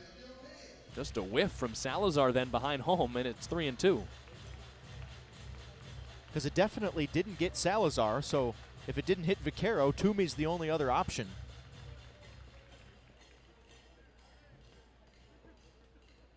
Yeah, right off the kneecap. So 3-2. Rivero runs, and Vaquero pops it up out of the glove of Salazar. Well, Christian's first 2 at-bats today came against the lefty, Brandon Clarke. He was dominant if you weren't with us. 4 perfect innings, 5 strikeouts. Vaquero last year at OPS of 641 as a righty, and probably a little more natural pop on that side. Batting as a lefty for the first time today. Had an OPS of 582 last year as a lefty. 3-2 pitch. He swings and misses, strike 3. Another fastball, top shelf. 3rd strikeout for Cohen on that pitch. The Nationals have their organizational offensive points of emphasis posted in the clubhouse, and number 1 on that list is be the best fastball hitting organization in baseball. Vaquero's got to find a way to improve in that category as Cohen's night is done. Ozzie Chavez out of the first base dugout. Has to be really pleased with what he got from his righty.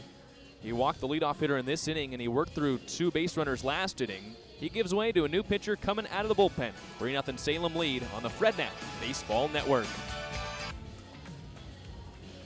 Lefty coming up for the Frednats, and a lefty out of the pen for the Salem Red Sox. It's Shea Sprague facing Elijah Nunez as the Frednats look to get on the board here in the 6th inning. Sprague enters the game for Luis Cohen, who was really good across an inning and a third. But with the lefty coming up, Ozzie Chavez goes to the bullpen, and it's the pro debut for Sprague. Red Sox fan growing up, a product of UNC, a 22-year-old, 6'3", 195. 13th round draft pick by Boston out of the University of North Carolina after 2 years at Elon, so transferred about 35 miles southeast from Elon to Chapel Hill. Massachusetts guy, getting drafted by Boston after spending his collegiate career in North Carolina. Two of the most unique mascots in college. Nunez ropes the first pitch. He sees up the middle, and a rude awakening for Sprague in his pro debut. How about a one-pitch base hit for Elijah Nunez to bring the tying run to the plate? Put a bow on that. The Phoenix and the Tar Heels.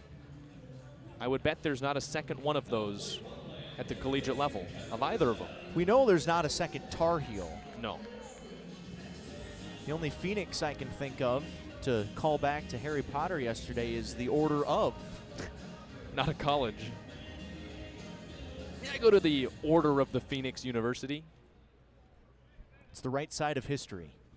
Well, now Kevin Bizzell from the 3 spot gets to be the tying run here for the Fred Nats, bottom of the 6th. He gets to face the lefty Sprague. 2 aboard, and a nice pitch. Backdoor breaking ball. Wipes across the plate to Bizzell, 0-1. A sinker is the primary pitch for Sprague. It's in the low 90s, high 80s. And then a changeup and a slider complement that pitch. As Bizzell takes another one that crossed up the catcher Salazar, but it's in the zone for a strike. Yeah, Sprague lucky that he gets the call there. I mean, it definitely was in the zone and should have been called a strike, but with Salazar going limbs in every direction trying to catch that baseball, he's lucky he got the call. So Bizzell has to battle 0-2. He has Rivero at second, Nunez at first, and he grounds this one to third. They'll go to second for 1. Bizzell running down the line. It's thrown away. That will allow Rivero to come home and score, and the Fred Nats are on the board. Second error of the day for the Red Sox. Yeah, Encarnacion, who has been excellent at first base in the 2 previous games of this series, has made 2 wild throws as the second baseman. This is a tailor-made 5-4-3 double play and a good feed from Anderson, but that's way up the line and no chance for Jimenez at first. Pretty good job for the third baseman Anderson to get the runner at second there. Nunez trying to start the double play, but now Quintana breaks his bat. This is through the right side. That's a base hit for Quintana. Tying run aboard as Bizzell taps second. Fred Nats are finding the bats here in the 6th. Quintana definitely inside outs that ball. Just 65 off the bat, but with the right side of the infield wide open. It's the perfect place to go. And a good job by Bizzell to do a little hopscotch out there to avoid that baseball rolling by. So Sprague has faced 3 batters now. All 3 of them have put the ball in play, 2 of them for base hits. His defense allowed an inherited runner to score, and now with the tying run aboard, here's Jorge Luis Mota, the potential go-ahead run for the Fred Nats in the 6th. A lot of power in his bat if he can find it, and he's ahead in the count, 1-0. You just are sitting here waiting for him to really run into one, because when he does, that thing will fly a long way. This would be quite the moment for a homer. That's back to the backstop. That'll allow Bizzell to go to third. He takes the turn, but McMillan will keep him there. And now it won't take a home run to do some real damage. A base hit here maybe ties the game for the Fred Nats in the 6th. And that pitch is right down the middle. So again, Salazar and Sprague not on the same page. I mean, this is a center cut pitch. And Salazar's definitely, you can see his body language shift there as he's expecting a different pitch. Was that one called a ball? No, it's 1-1. That makes sense. That was right down the middle. I think he thought Salazar was getting a slider. Swing and a miss from Mota, trying to do damage as we've talked about in this series. But he's got to find a way to shorten up that swing right now. Guy that started in the Dominican League for the Nationals, signed at 17 years old, becoming the first player ever in the national system to be younger than the team. Right now he's 19 and the Nats are 20. The 2-1. He swings and misses. That's strike 3. It was actually the 1-2, but it gets to the backstop. Bizzell touches the plate, and another mistake allows the Fred Nats to score a run. It's 3-2. I don't know what is going on with Salazar, but the 2 games he has caught in this series, he simply is having real trouble behind home, and it might not be his fault. And now he's calling for the pitching coach.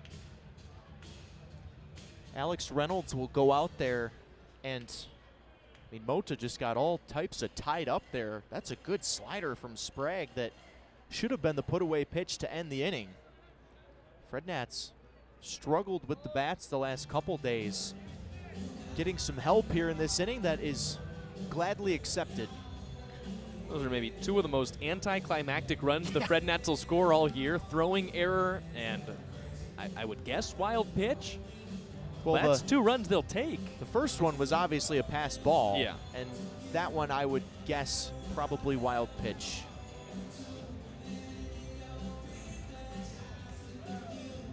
Well, it looked like it was going to be tough for the Fred Nats to get on the board whatsoever tonight. First two pitchers, Brandon Clarke and Luis Cohen, were locked down, but 2 runs in this inning against Sprague. And Jackson Ross will bat. Quintana's at third. He's the tying run. Mota aboard. He's at first. We've already seen him try and get his legs moving today. He's the go-ahead run. And Ross, 4 runs batted in on the season, 6 hits to lead the team. Pitch to him is high with a fastball. It's 1 ball and no strikes, not 1 and 3. This is not the guy to gift base runners for right now if you're Salem. I mean, Ross is swinging a scorching hot bat. The pitch, high and tight, 2-0. At the moment he'll never forget, first Fred Nat home game, a walk-off home run with 2 outs and 2 strikes in the 9th inning. Saved the game from the clutches of extra innings. If he hadn't hit that home run, that game might still be going on. If we hadn't all freeze to death. That's high, 3-0. He might not get a chance if Sprague can't find the zone. If Ross walks, the bases will be loaded for Moises Gallardo. Runners at the corners, 2 outs. Already 2 in this inning for the Fred Nats. Both of those runs coming for free. That's high to Ross, a 4-pitch walk. Bases are loaded. This inning has seen fielder's choice throwing error, a pass ball and a wild pitch, a drop third strike to let a runner reach, and a 2-out 4-pitch walk. It's like the Red Sox are trying to force the door open for the Fred Nats, asking them to take the lead. And Gallardo's the one to the plate with a chance to do it. Pushing point in this game, bottom 6. And Gallardo takes a strike. That fills up the zone with a breaking ball for Sprague. It's 0-1. Gallardo is 0 for 2 with 2 strikeouts. One of those came against Clarke, one against Cohen. Now facing the lefty Sprague. 0-1. He swings and misses. He's behind in the count, 0-2. These swings are just so big for some of these Fred Nat hitters. Doesn't have to be a grand slam in a 1-run game. Touching turf will likely give the Fred Nats the lead with Mota at second base with good speed. Has to shorten up with 2.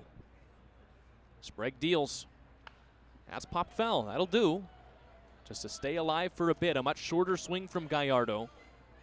And still no balls and 2 strikes. Gallardo was a selection for the Nationals in the minor league portion of the Rule 5 draft last year. Was in the A's minor league system. Got scooped up. This is his first year in the Nats system. Another 0-2. He swings and misses, strike 3. Strikeouts have been the problem. That's 10 through 6 innings for the Fred Nats. They do get on the board with 2. Fred Nats alive and well on Thirsty Thursday. After 2 6th-inning runs, they've cut the lead to 1. 3-2 Salem. Top 7, Merritt Beeker gets a swing and a miss from Kareem Ayubi. Strike 1 as Beeker has settled in nicely. Gave up a double when he came in the game in the 5th inning, but worked around that. Has 3 strikeouts since then. Got through the 6th inning perfectly and is ahead of Ayubi 0-2 as it's 8-9-1 for the Sox. Ayubi, Kelvin Diaz, and Franklin Arias here. Salem out hitting Fredericksburg 5-3 in this game, but 3 Red Sox errors have not open the door. They've swung it wide open for the Fred Nats. Trying to take a 2-1 lead in this series as Ayubi gets a little piece of a changeup, fouls it off the umpire. He stays alive at no balls and 2 strikes. Well, these bottom 2 guys in the Sox order have been setting the table perfectly tonight. Ayubi's been aboard twice. Single and a walk, a run scored. Beeker spikes a breaking ball. Diaz behind him has an RBI double and a run scored as well. Salem continues to use the big inning to their advantage. All 3 of their runs came in the 5th. Beeker home on a 1-2. And it's golfed and popped up. First base side, fading foul. Quintana's got a beat, and he's got the squeeze for out number 1.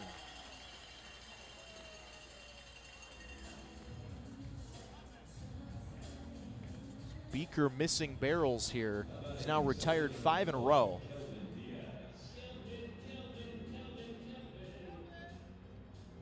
Kelvin Diaz, who cracked a double to left center field, that got the first run home for the Sox in that 3-run 5th inning.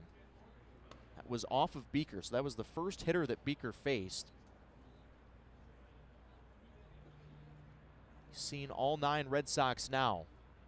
The 1-0. Bends the slider in, 75 miles an hour. Strike 1.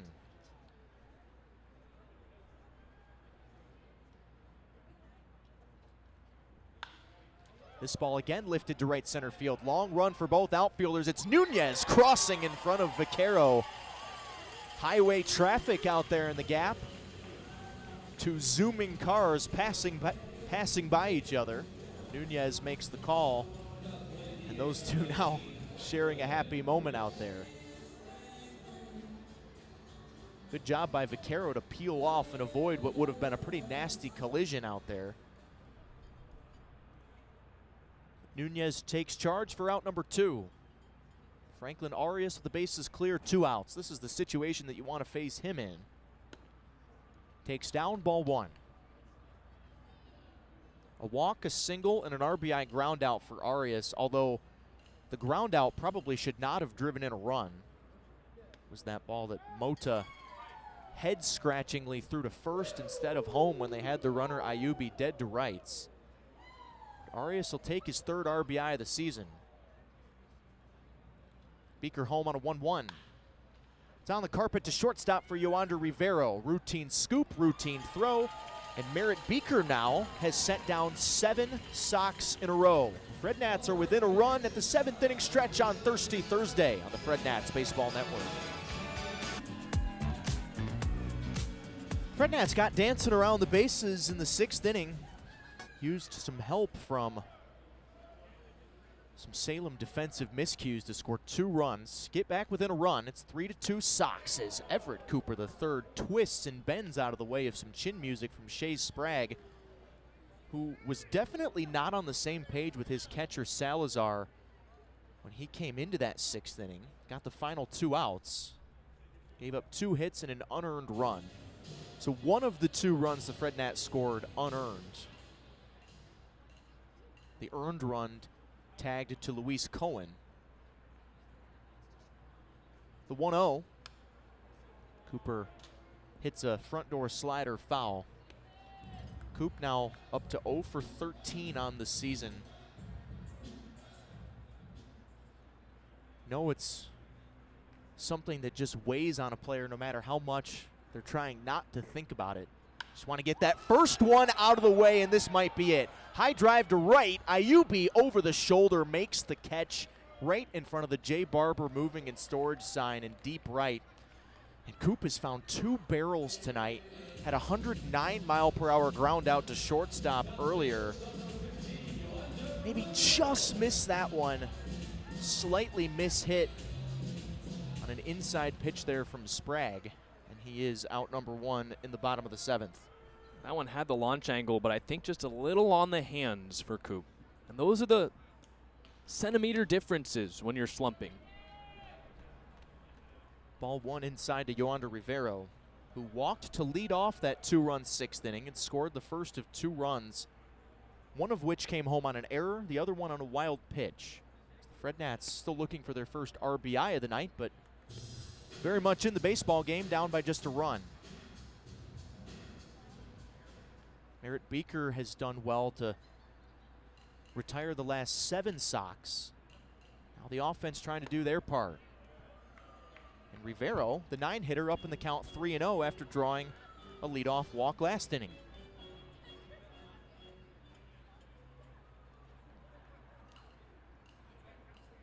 Yoander likely taking all the way here. Sprague home with the pitch, and it's center cut for a strike.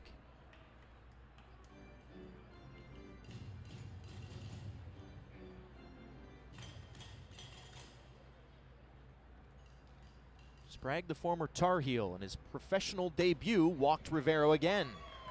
Way upstairs, ball 4. And Rivero filling in at shortstop for Randall Diaz's first off night of the season. He's been aboard twice. He's been right in the middle of this rally for Fredericksburg.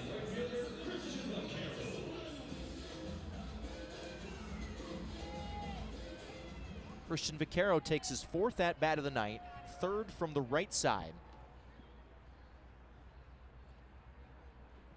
His first looks of the year from the right side. Takes a changeup, touches the corner for strike 1.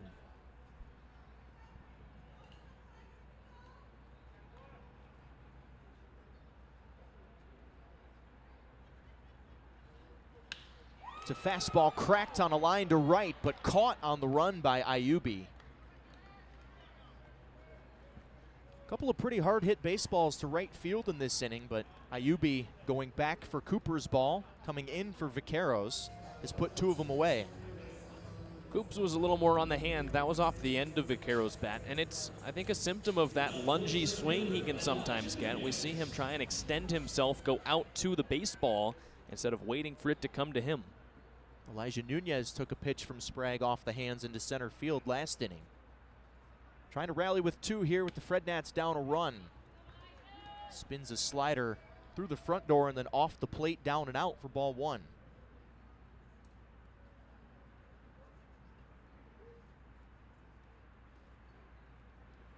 Nunez 1 for 3 today. On a 1-0, he takes a dotted fastball for strike 1.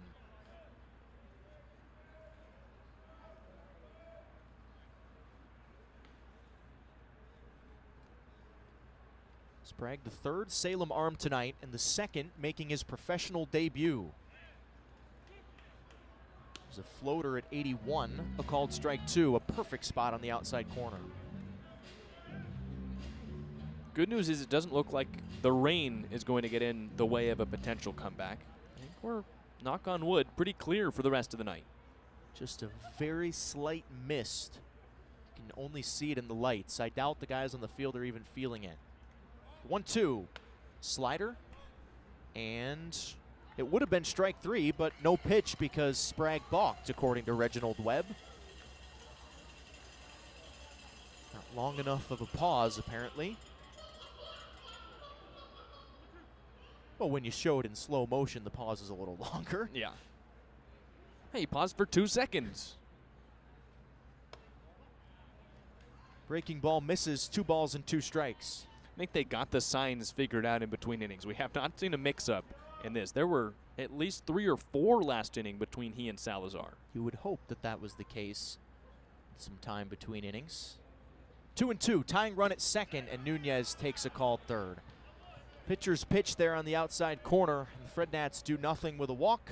It's 3-2 after 7 here on the Fred Nats Baseball Network.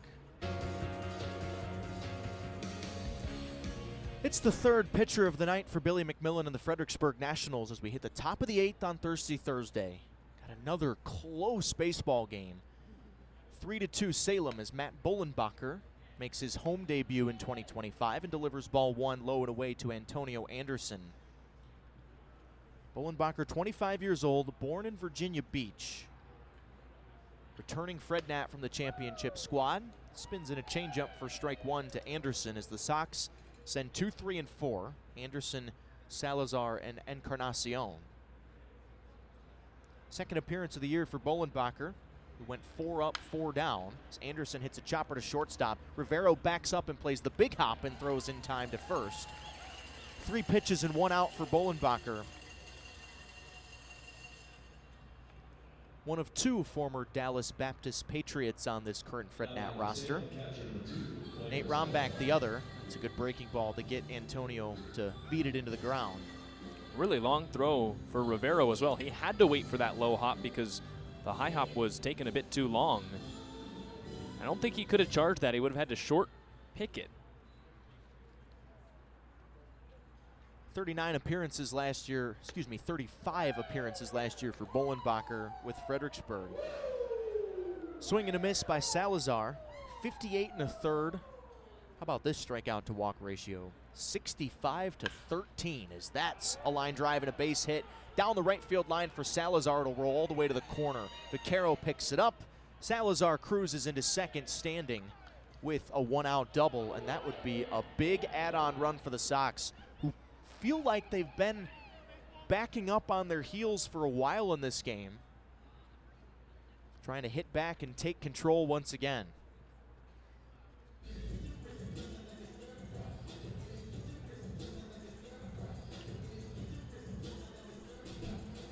So that's the first hit Bolenbacher has allowed this year. Began his collegiate career at East Tennessee State, transferred to Dallas Baptist. Had a couple of months last year for Fredericksburg that were just totally dominant, as this is off of Bazell's glove to the backstop. And that crucial add-on run for the Sox is now 90 feet away, as that'll be a pass ball for Bazell. Just didn't look in a slider, and it's ball 1 to Fraley Encarnacion. Salazar's base hit ended a streak for the Frednats of 8 straight retired. Really nice job out of the pen from Beeker, who went 3 innings, 2 hits, 1 earned run. This is a broken bat. Flare to left for Gallardo. Catch is made. Salazar tags. Throw to the plate is not in time. That pass ball super costly for the Frednats. And they appeal to third, and they say Salazar did not leave early, much to the disappointment of the Frednat dugout, who are right there looking at it at third base, thinking that he did leave early. Dylan Toomey says he was all good. Sac fly and an RBI for Encarnacion, and now the Sox have a 2-run lead once again.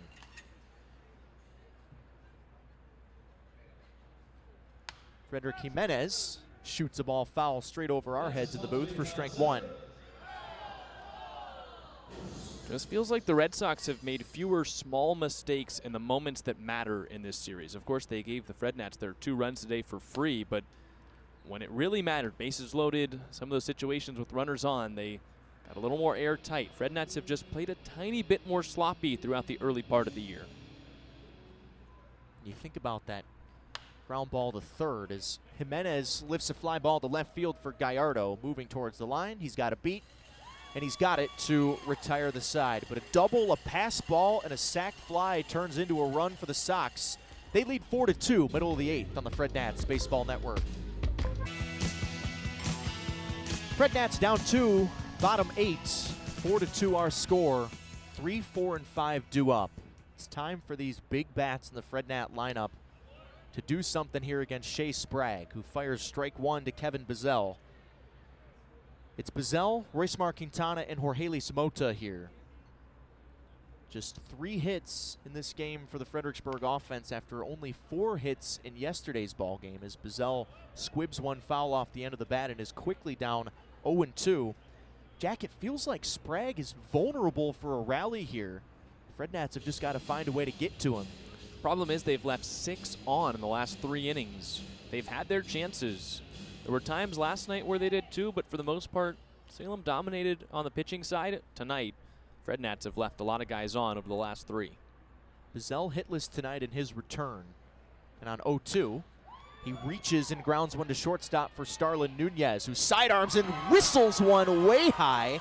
Sox are lucky it hit the facing of the dugout to keep Bazell at first base, but man, this door continues to crack even further open. That's the 4th Salem error of this game. I wouldn't be so sure that's an error. I think Bazell had that beat regardless. It looked like that foot was going to stomp down before the ball got to the glove of Jimenez. I don't know. I don't want to play broadcaster scorekeeper here, but I think he was going to beat it out. Either way, it was an airmail throw. Yeah. And it is an E6 on Nunez.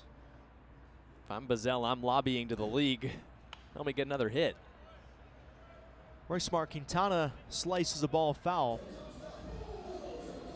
He singled one of 2 hits in that 2-run rally in the 6th inning for the Fred Nats. Got a run on a drop third strike. Got another on a throwing error. Now's the time for the bats to wake up as Quintana off the end of the bat fouls another back to the screen. He checks out the end of the bat to make sure it's still in one piece. I guess it satisfied him. He's down 0-2. Even with all the traffic against Sprague, nobody warming in the bullpen for Ozzie Chavez. Sprague's professional debut. He throws his 0-2, and Quintana grounds another through the open right side of the infield for a base hit. Bazell hits second and will stay there. Quintana with 2 nearly identical ground ball base hits the other way tonight, but that'll work for the Fred Nats. The tying runs aboard here with nobody out in the home 8th.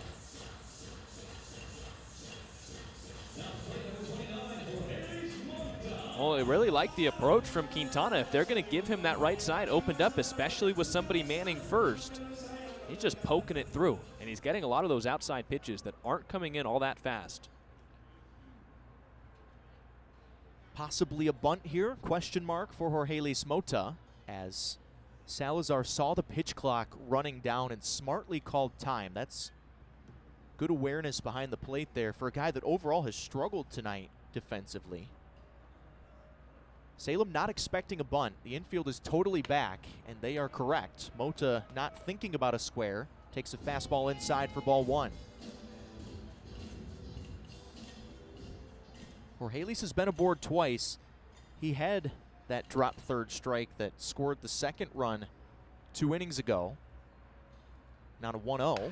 He cracks a line drive through the left side for a 2nd hit tonight. Asensio comes up throwing as the ball's cut off, but Mota has a couple of laser beam base hits tonight to the pole field. That's 109 off the bat, and this is the ideal situation for Fredericksburg. Bases loaded, nobody out. Jackson Ross coming up. And that is what we've been waiting for Jorge Mota. One of those massive swings to connect and turn into a laser beam. There's been a lot of swing and miss in his game. But we've said when he makes contact, it can be really a rocket. Ross still in search of his first hit tonight. He has been aboard twice. First pitch. Takes a fastball on the outer half for a called strike. Reached on a throwing error by the 2nd baseman Encarnacion back in the 5th and walked in the 6th. On base nearly 60% of his plate appearances to start his pro career, but fooled there. A good changeup from Sprague for strike 2.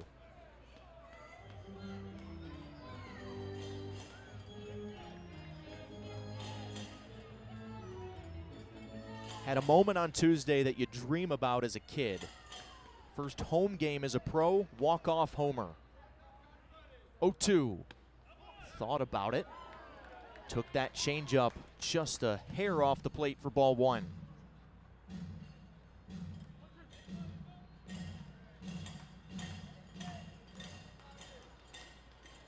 Quintana's the tying run at 2nd base. On a 1-2, Ross checked, and it's called strike 3 anyway.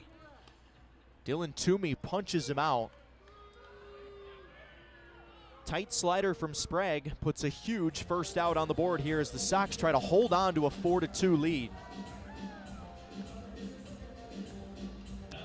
Let's get a look. He didn't go, but that was on the inside corner. Really nice pitch from Sprague, but a spot the Fred Nats can't afford to strike out in. Moises Gallardo has already struck out 3 times tonight. He hits one foul off the hands for strike 1. 12 strikeouts tonight for Salem pitching. In a situation like this, the strikeout, the ultimate equalizer. Big hole on the right side for Gallardo, just like they had with Quintana. Second baseman Encarnacion plays well up the middle, and that's a late swing on an 89-mile-per-hour fastball from Gallardo. Just not a quick enough decision, and he's down 0-2. No, it looked like he was trying to slash it the opposite way, just try and bring the run in, but got to make contact. Fred Nats have to, at minimum, get this game tied. Gallardo chases, and where's the golden sombrero tonight? That's his 4th strikeout, and Sprague, after loading the bases, has struck out 2 in a row. Those are almost non-contest strikeouts. That was as easy as it gets for Sprague, who in this outing has really had to tough his way through it. Feels like he hasn't had nearly his best stuff. There's been some mistakes made behind him, but in a position to hold on to this lead now for Everett Cooper, who foul tips a slider into Salazar's glove. Strike 1.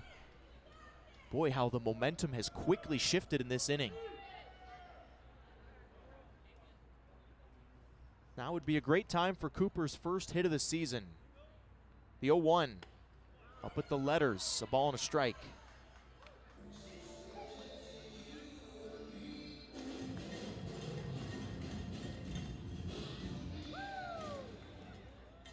Now 50 pitches for Sprague in this extended relief outing. His 1-1. Cooper takes it just a smidge off the dish. That's what he's known for, having good strike zone discipline. Had that even strikeout to walk ratio in 71 Fred Nat games last year. A walk would be just fine right now for the Freddies. The 2-1. Cooper takes ball 3. It spins off the plate. That is maybe the best take of the night for a Fred Nat hitter. That's one Sprague wanted a pitcher's strike, and Salazar did a good job framing an attempt just to fool Toomey. Hitter-friendly count. Cooper waits for a 3-1 and takes ball 4. A little bit low. And Sprague has walked in run number 3. Don't want to dump on Salazar too much. That's a strike if he catches the baseball. Totally agree. Hawkeye does as well. And now Billy McMillan is going to pinch hit for Yoander Rivero here. So it's not an off day anymore for Randall Diaz. He comes up in a huge spot. Fred Nat's down 4-3. Bases loaded, bottom of the 8th. A little bit of movement now in the Salem pen, but nobody is pitching yet. Just some throwing. This is Sprague's inning.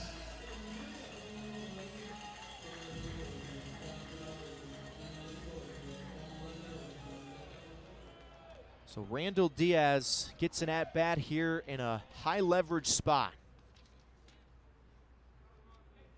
Bases full. First pitch on the inside corner. Good slider, strike 1. Diaz 6 for 20 to start his professional career. All 6 of them singles. The 0-1. He popped it up. A mile high on the infield, left side. Nunez, the shortstop, take charge. He backs up and the ball drops. 2 runs are in. The Fred Nats lead.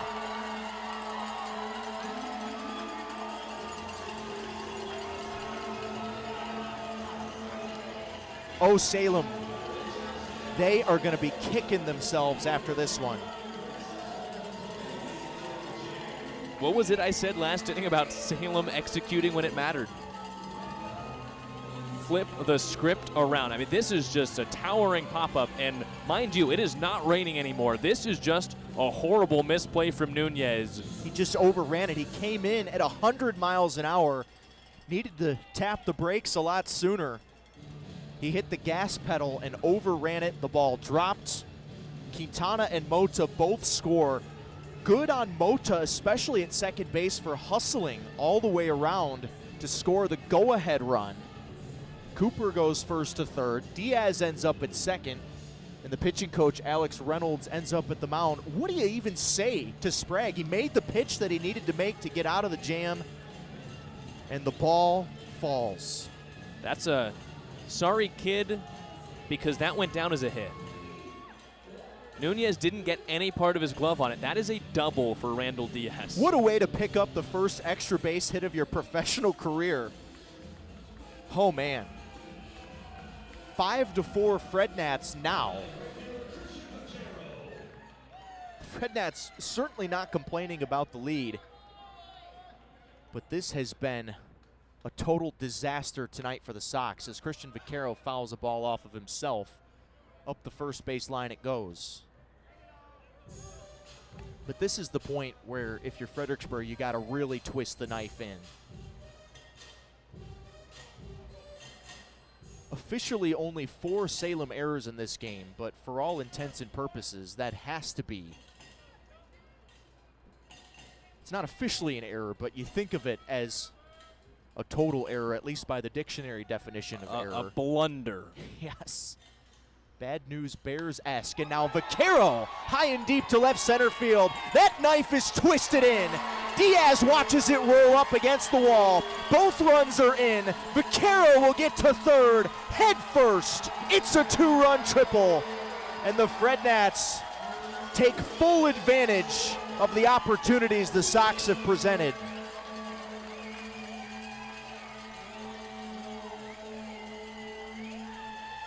Seven to 4 Fredericksburg. And that is the hit that the Frednats have just been waiting for, to turn a close game into a non-close game on their side. And Vaquero with the extra base pop we've been waiting to see.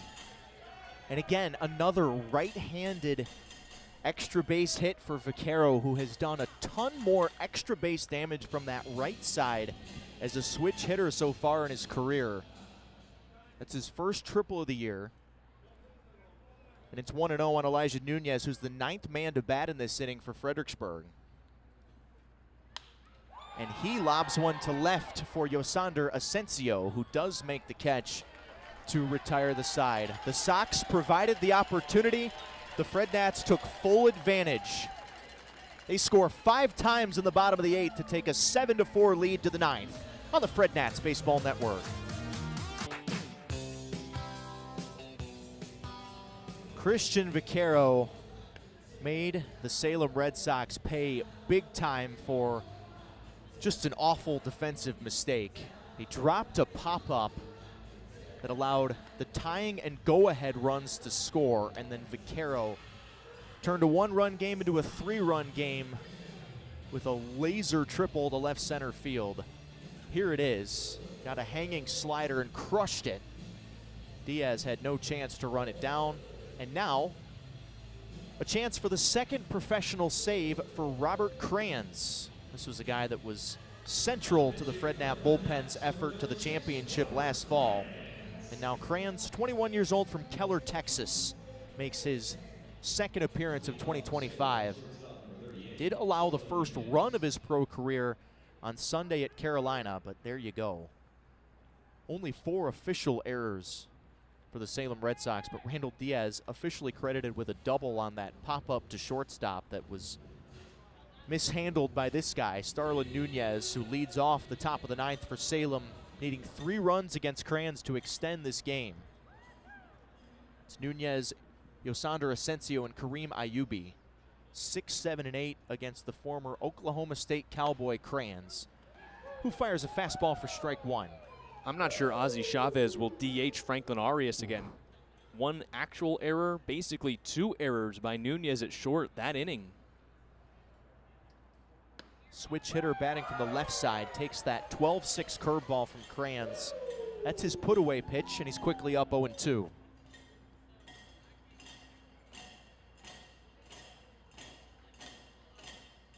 The pitch. Check swing on a ball in the dirt, and Nunez did not go.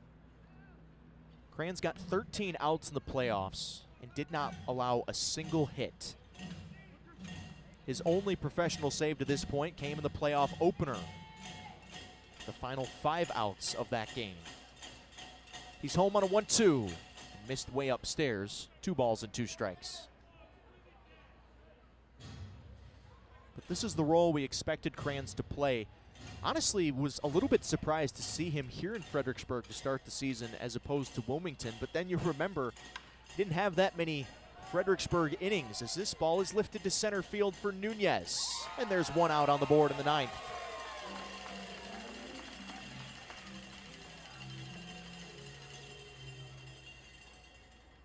So the more you think about it, the more logical this is for Crayons to serve as the Fred Nat closer in the beginning of the season.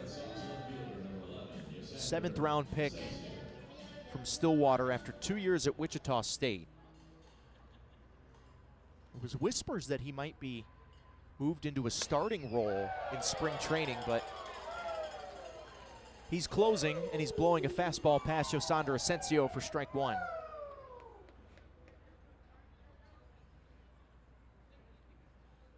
And the 0-1.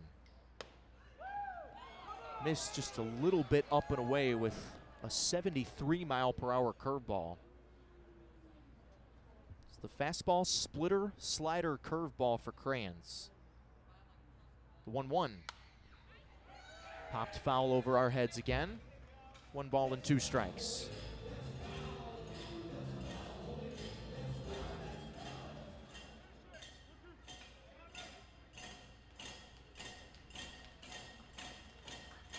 Cowbells behind Crayons on a 1-2, and this is a little squibber off the very end of the bat. Bizel pounces and throws to first for out number 2.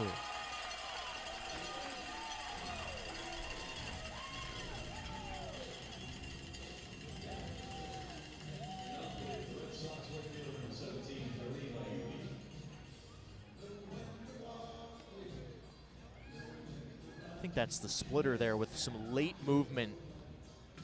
Got Asensio to just beat it right into the ground at home plate. Nice play from Bizel, too, just to be alert. Pop out of that crouch. He's been in for 9 innings. Kareem Ayubi pops the first out of play for strike 1. 2 outs, bottom of the 9th. Excuse me, top of the 9th. Fred Nats lead 7-4. Looking to put the 2nd win of the homestand in the books. Crayons is 0-1. Check swing. Let's check it to first. He did, says Reggie Webb. Strike 2. Crayons, he's just got that closer aura. Not too high, not too low. Began his pro career pitching in many high-leverage playoff situations last September and thrived. 1 strike away from a win. He winds and fires his 0-2 and blows away Ayubi for a Fred Nat winner. 1-2-3 go the Sox in the 9th. The Fred Nats take advantage of many mistakes tonight for Salem. They take a 2-1 lead in the series. Sometimes when the gifts present themselves, you just got to take them, and that's what the Fred Nats did tonight. Sometimes better to be lucky than good, and that is exactly what happened to the Fred Nats, but they put themselves in a position. Didn't get anything going against the starter Brandon Clarke, but it's a new game when the bullpen comes in. Pitching kept it close, and the bats finally found a way to wake up. It's not like they didn't have any hits in the 8th, but they definitely got help from the Red Sox. No doubt about it. Jack's going to go down and talk to Christian Vaquero about his late game triple. I'm going to begin the post-game show right now on the Fred Nats Baseball Network. 7-4 our final. 7 runs on 7 hits, and perhaps most importantly, no errors for the Fredericksburg Nationals. Salem had 4 runs on 6 hits, committed 4 official errors, but there were more errors than that because a dropped pop-up in the 8th really changed this entire game. Randall Diaz hit that ball that was mishandled by Nunez. He didn't really handle it at all. He overran it, had to reach back, couldn't catch it. The Fred Nats take full advantage. Sprague, unfortunately for him, gets the loss, but no earned runs on his ledger. He gives up 6 of the 7 runs, but none of them earned in his professional debut. 6 hits, 3 walks, 5 strikeouts. The story tonight for Salem on the mound was Brandon Clarke in his professional debut. 4 perfect innings with 5 strikeouts, and really the stuff was even better than that, if that's possible. You can go 12 up and 12 down and still somehow say the pitching line wasn't as impressive as it looks. Brian Polanco really battled 4+ innings, 3 hits, 2 runs. They're both earned. 3 walks, 3 strikeouts. Really solid job by Merritt Beaker. 3 innings, 2 runs, 2 hits, I should say, 1 run, no walks, 3 strikeouts. It looks like Jack is downstairs standing by with Christian Vaquero and Luis Ordaz. We're going to throw it down to them right now.